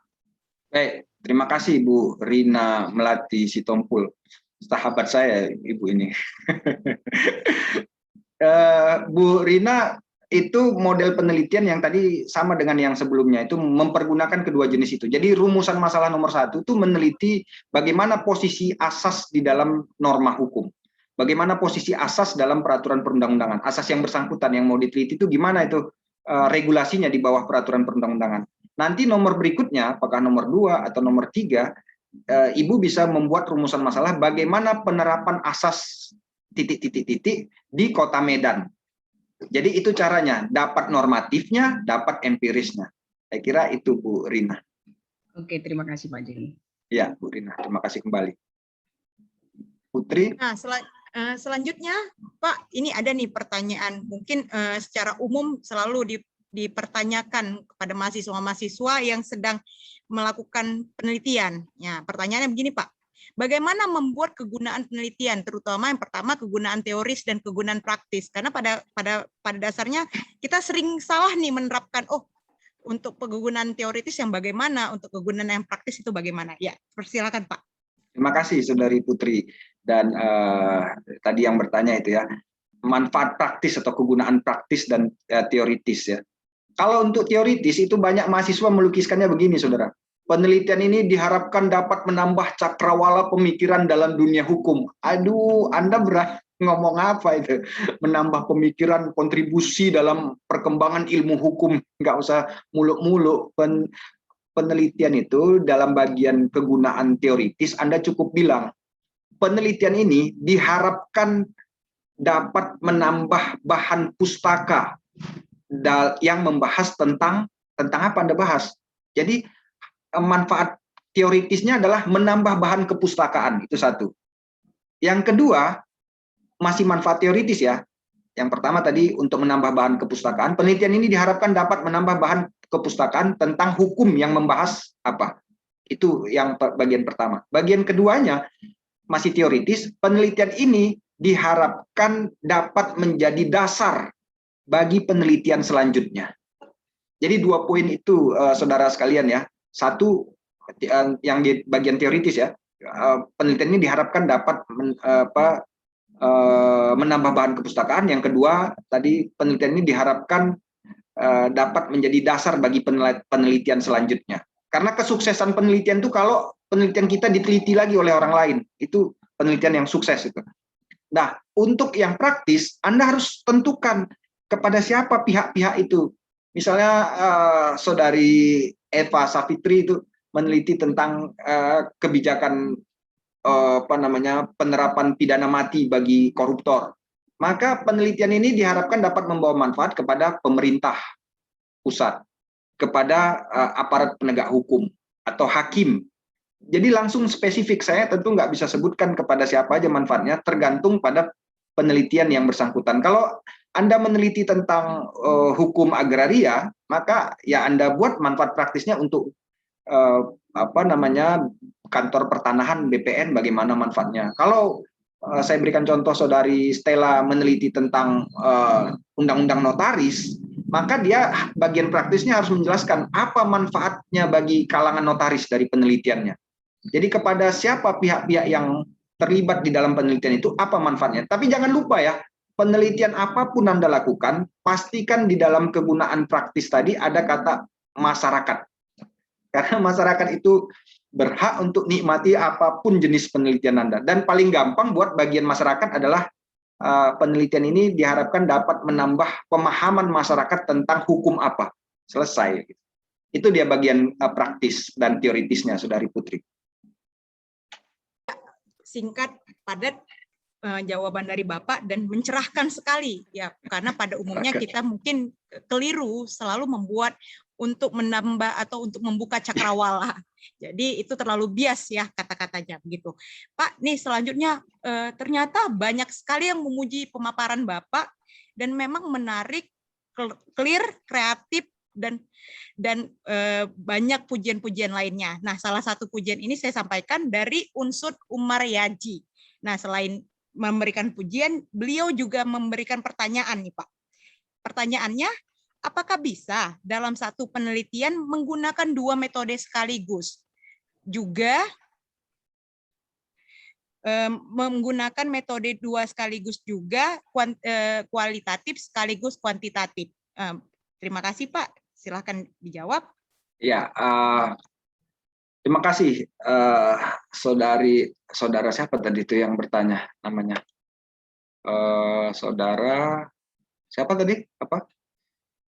Umar Yaji, Pak. Umar Yaji. Umar Yaji. Terima kasih Saudara Umar Yaji. Nah, apakah suatu penelitian boleh mempergunakan pendekatan kualitatif dan kuantitatif? Saya kira itu inti pertanyaannya ya. Jawabnya boleh-boleh saja, tetapi karakter penelitian hukum itu lebih ke karakternya pendekatan kualitatif.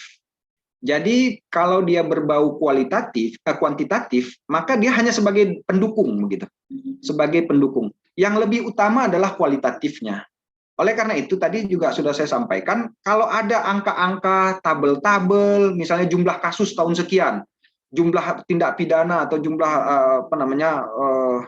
perkara pelanggaran dalam suatu perbuatan tertentu, saudara tampilkan itu dalam bentuk tabel masing-masing, maka di bawahnya harus ada narasi-narasi.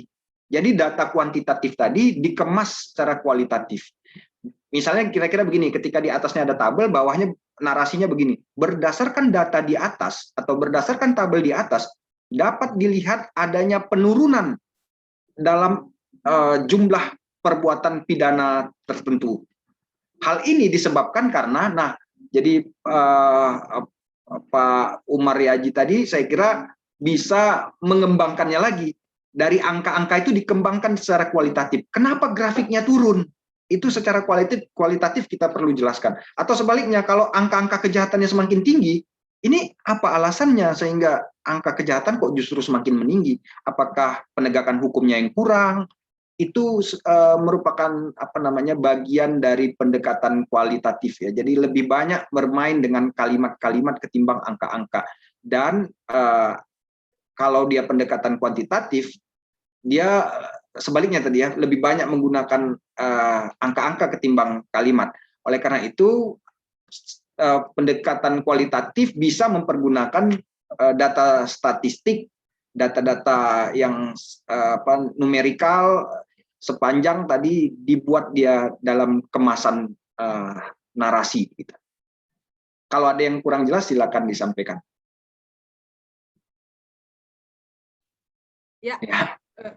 Bagus sekali Pak. Ya, berarti intinya sekalipun kita menggunakan data kuantitatif, tapi data tersebut dinarasikan, gitu ya Pak? Iya. Ya, selanjutnya ada pertanyaan ini Pak. Saya rasa ini mungkin pertanyaan terakhir, pertanyaan penutup dari kawan jawab sekalian. Pertanyaan terakhir untuk sesi inilah Putri. Bahaya itu pertanyaan terakhir. Mohon maaf Pak. Iya. Ini pertanyaan terakhir untuk sesi ini. Dari Iksan Lubis. Terkait dengan tata cara merumuskan masalah yang seharusnya diperbuat dalam disertasi, apakah novelty yang dimaksudkan dalam disertasi? Dan dalam hal apa membedakannya dari tesis? Begitu Pak. Baik. Bagaimana, jadi begini ya saudara sekalian, supaya mungkin sebagian masih belum familiar dengan istilah novelty. Novelty itu sebenarnya dari istilah hak cipta, ya, atau dari hukum hak kekayaan intelektual. Novelty itu artinya kebaruan. Nah, salah satu unsur dari isu hak kekayaan intelektual itu adalah bahwa karya cipta itu harus baru, harus novelty. Ini juga perlu saya sampaikan ya saudara sekalian, disertasi Anda nanti itu adalah hak cipta Anda. Jadi kalau saudari Stella nanti sudah selesai disertasinya, kemudian buat buku apalagi, bukunya didaftarkan ke dalam hak cipta. Itu bisa bisa dapat sertifikat. Meskipun hak cipta itu tidak didaftarkan tetap dilindungi, tapi mungkin Stella mau pajang sertifikat hak ciptanya di ruang tamu gitu ya. Maka dia daftarkan. Nah, itu yang mau saya sampaikan, bahwa pahamilah baik-baik. Skripsi, tesis, disertasi itu ada hak cipta orang lain di situ.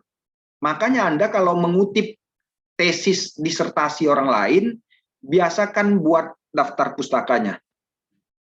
Karena kalau tidak, Anda jatuh ke plagiat, hati-hati. Sebab sekali lagi, disertasi orang lain adalah hak cipta orang lain. Kalau Anda mau pakai kutipan-kutipannya, ya sebutkan sumber kutipan. Sebaliknya, disertasi Anda nanti adalah hak cipta Anda.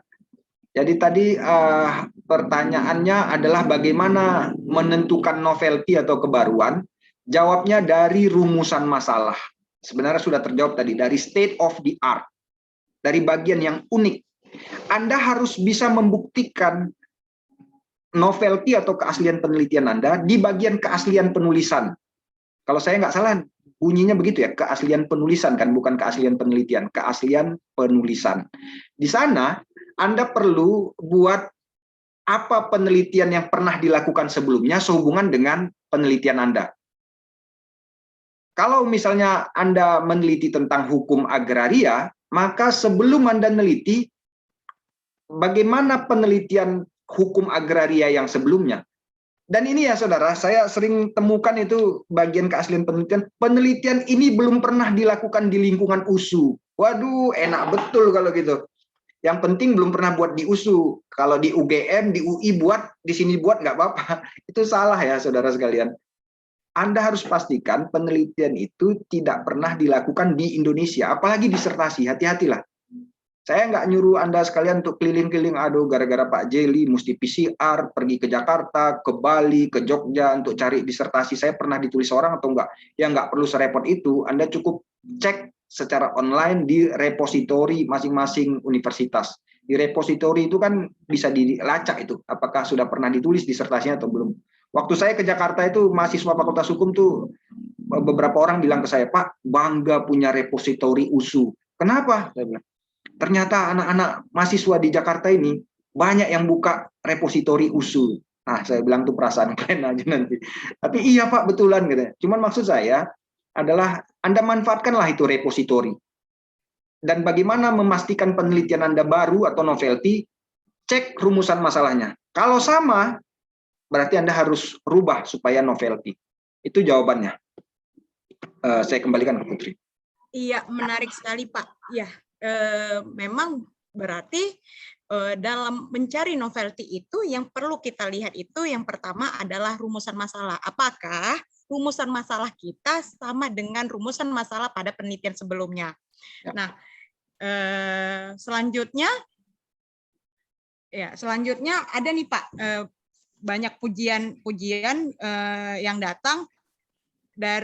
Menarik sekali materi dari Bapak Dr. Jeli. Dr. Jeli, penjelasannya juga sangat komprehensif dan mudah dipahami. Itu Pak. Selanjutnya, mantap dan sangat detail serta clear. Terima kasih kepada Bapak Jeli Laifiza, pemaparannya sungguh menarik. Begitu Pak. Baru terima kasih kepada Bapak Jeli Laifiza karena pemaparannya sungguh sangat mencerahkan. Ya, komentar-komentar dari rekan-rekan sekalian adalah komentar-komentar yang positif. Nah, selanjutnya mungkin kita tambahkan satu lagi, Pak. Boleh pertanyaan? Ya, silakan, boleh aja. Iya, sebelum ditutup dengan sesi foto bersama dan penyerahan sertifikat virtual. Ya. Oke. Yang pertanyaannya begini Pak,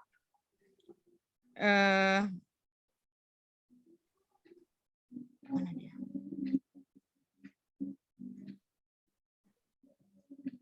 Ya, pertanyaan dari Wira Prayatna, bagaimana menerapkan mix method yang tepat, yakni metode kualitatif dan kuantitatif, begitu Pak? Terima kasih, silakan menjawab Pak. Ya. Bagaimana mencampurkan pendekatan kualitatif dan kuantitatif, kira-kira itu tadi pertanyaannya. Kalau Anda meneliti tentang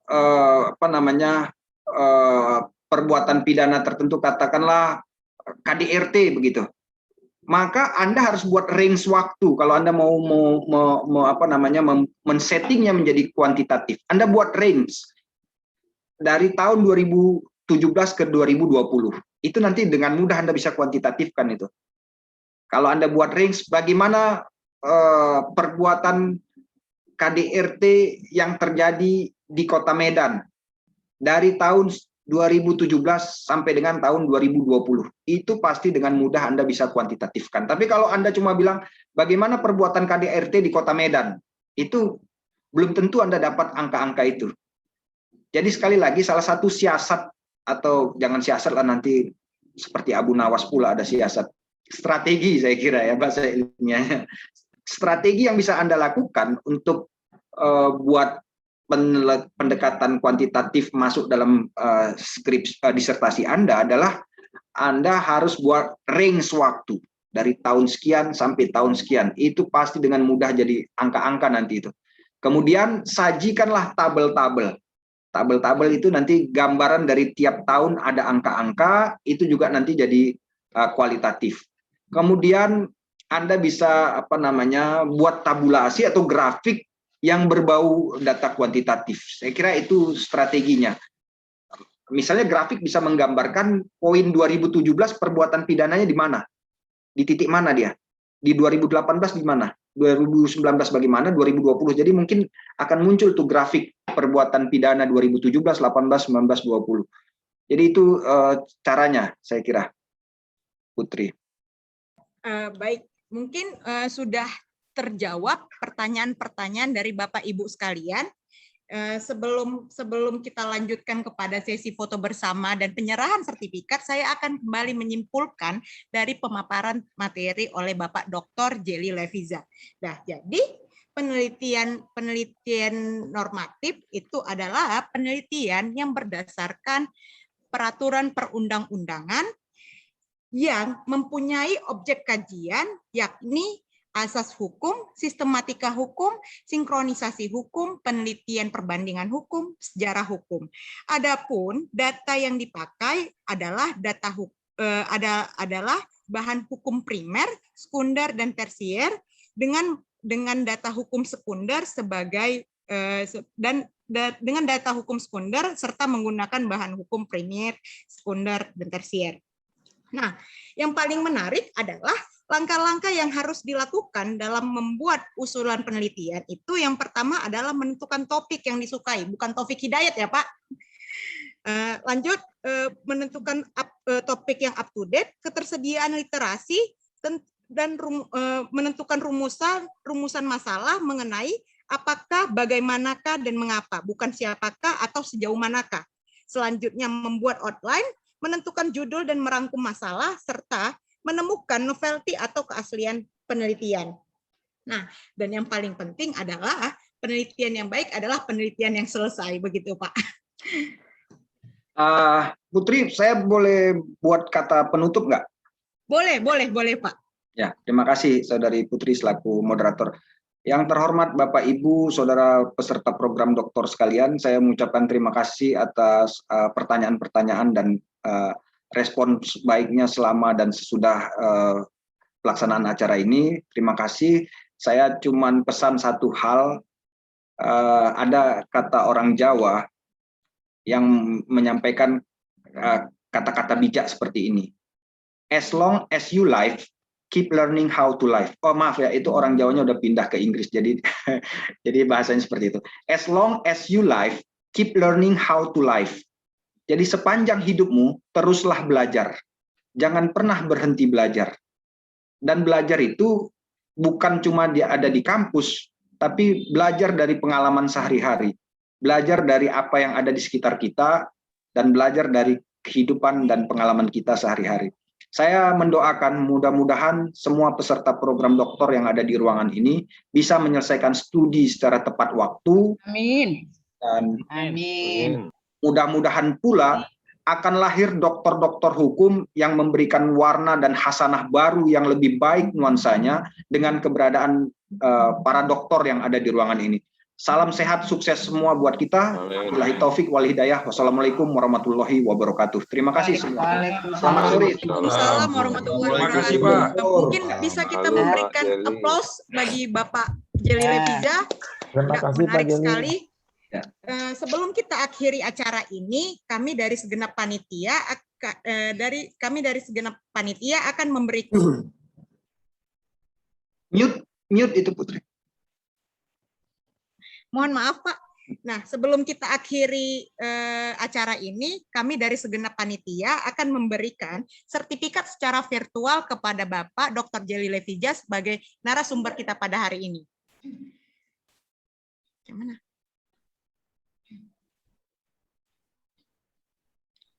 Ya, penyerahan sertifikatnya sudah. Ya. Ya. Terima kasih, sudah saya terima Saudari Putri secara virtual, tapi saya berharap dapat juga secara fisik. Aman Pak, aman. Nanti disampaikan secara langsung. Baik, Oke. terima kasih. Kepada rekan-rekan sekalian, mohon diaktifkan kameranya karena kita akan ada foto sesi bersama. Nah, baik, saya akan pandu untuk menghitung sesi foto bersama kita. Oke, siapa? Oke. Ya, 1, 2, 3. Oke, Han. Oke, selanjutnya 1, 2, 3. Oke, selanjutnya 1, 2, 3. Udah. Selanjutnya 1, 2, 3. Iya. Manis sekali tuan dan puan sekalian yang berhadir pada hari ini. Ya, kita akhiri pemaparan materi dan kita akhiri juga webinar kita pada hari ini dengan mengucapkan hamdalah. Terima kasih banyak kepada Bapak narasumber Dr. Jelly Levija yang menyampaikan materi yang sangat menarik dan informatif bagi kita sekalian. Ya, saya akan kembalikan kepada MC, kepada Ibu Rika, dipersilahkan. Terima kasih juga Bu Putri Rumondang. Terima kasih Ibu Putri Rumondang. Baiklah Bapak Ibu, karena waktu sudah menunjukkan pukul 6, maka sampailah kita kepada penghujung acara webinar hari ini di sesi pertama. Namun saya informasikan sekali lagi kepada Bapak Ibu rekan-rekan sekalian, jangan bersedih, jangan galau, jangan kecewa ya. Acara webinar ini juga akan kita lanjutkan besok di sesi kedua ya, di Sabtu 6 November dengan topik yang lebih menarik lagi ya, yaitu metode penelitian empiris dan penulisan jurnal internasional, dan tentunya dengan narasumber yang sangat berkompeten di bidangnya. Sekali lagi saya mau mengucapkan terima kasih kepada Bapak, Ibu, dan rekan-rekan yang sudah hadir, dan terlebih kepada Bapak narasumber kita, Bapak Dr. Jelly Levisa, yang sangat baik memaparkan dan sudah menjawab pertanyaan dari rekan-rekan sekalian. Terima kasih untuk semuanya ya, semoga kita senantiasa dalam keadaan sehat selalu. Mencari peniti di dalam jerami dari malam hingga pagi. Sudah habis waktu kita kali ini, semoga bisa berjumpa lagi. Selamat sore Bapak Ibu semuanya, salam sehat untuk kita semua. Terima kasih Pak. Terima kasih Pak Erdi. Terima kasih Bu Rina. Moderatornya mantap. Terima kasih Bapak Ibu, dipersilakan Pak Jelly. Terima kasih Terima kasih semua. Terima kasih juga moderator Pak Erdi Putri Rumondang. Terima kasih Pak Jelly. Terima kasih Bu Devi. Terima kasih banyak. Mantap, oi. Putro mantap, moderator. Mantap moderatornya. Hati-hati di jalan Pak Erdi Munte. Kayaknya waktunya kurang nih. Iya, waktunya kurang, maunya ditambah lagi memang. Iya, kopinya yang kurang kopi. Terima kasih juga kita ucapkan kepada Ibu Sekretaris Program Studi Doktor Ilmu Hukum, Ibu Dr. Tengku Devi Kezerina Aswar SHCN Hukum. Terima kasih Bu Devi. Terima kasih banyak Bu Devi. Mohon izin nih Bapak Ibu, sampai ketemu besok pagi. Dan juga kepada Ibu Ketua Program Studi Doktor Ilmu Hukum USU, Profesor Dr. Ningrum Natasha Sirahid SHMLI. Terima kasih Ibu sudah hadir.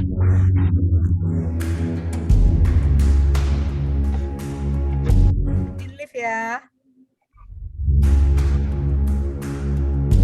Jadi teman-teman.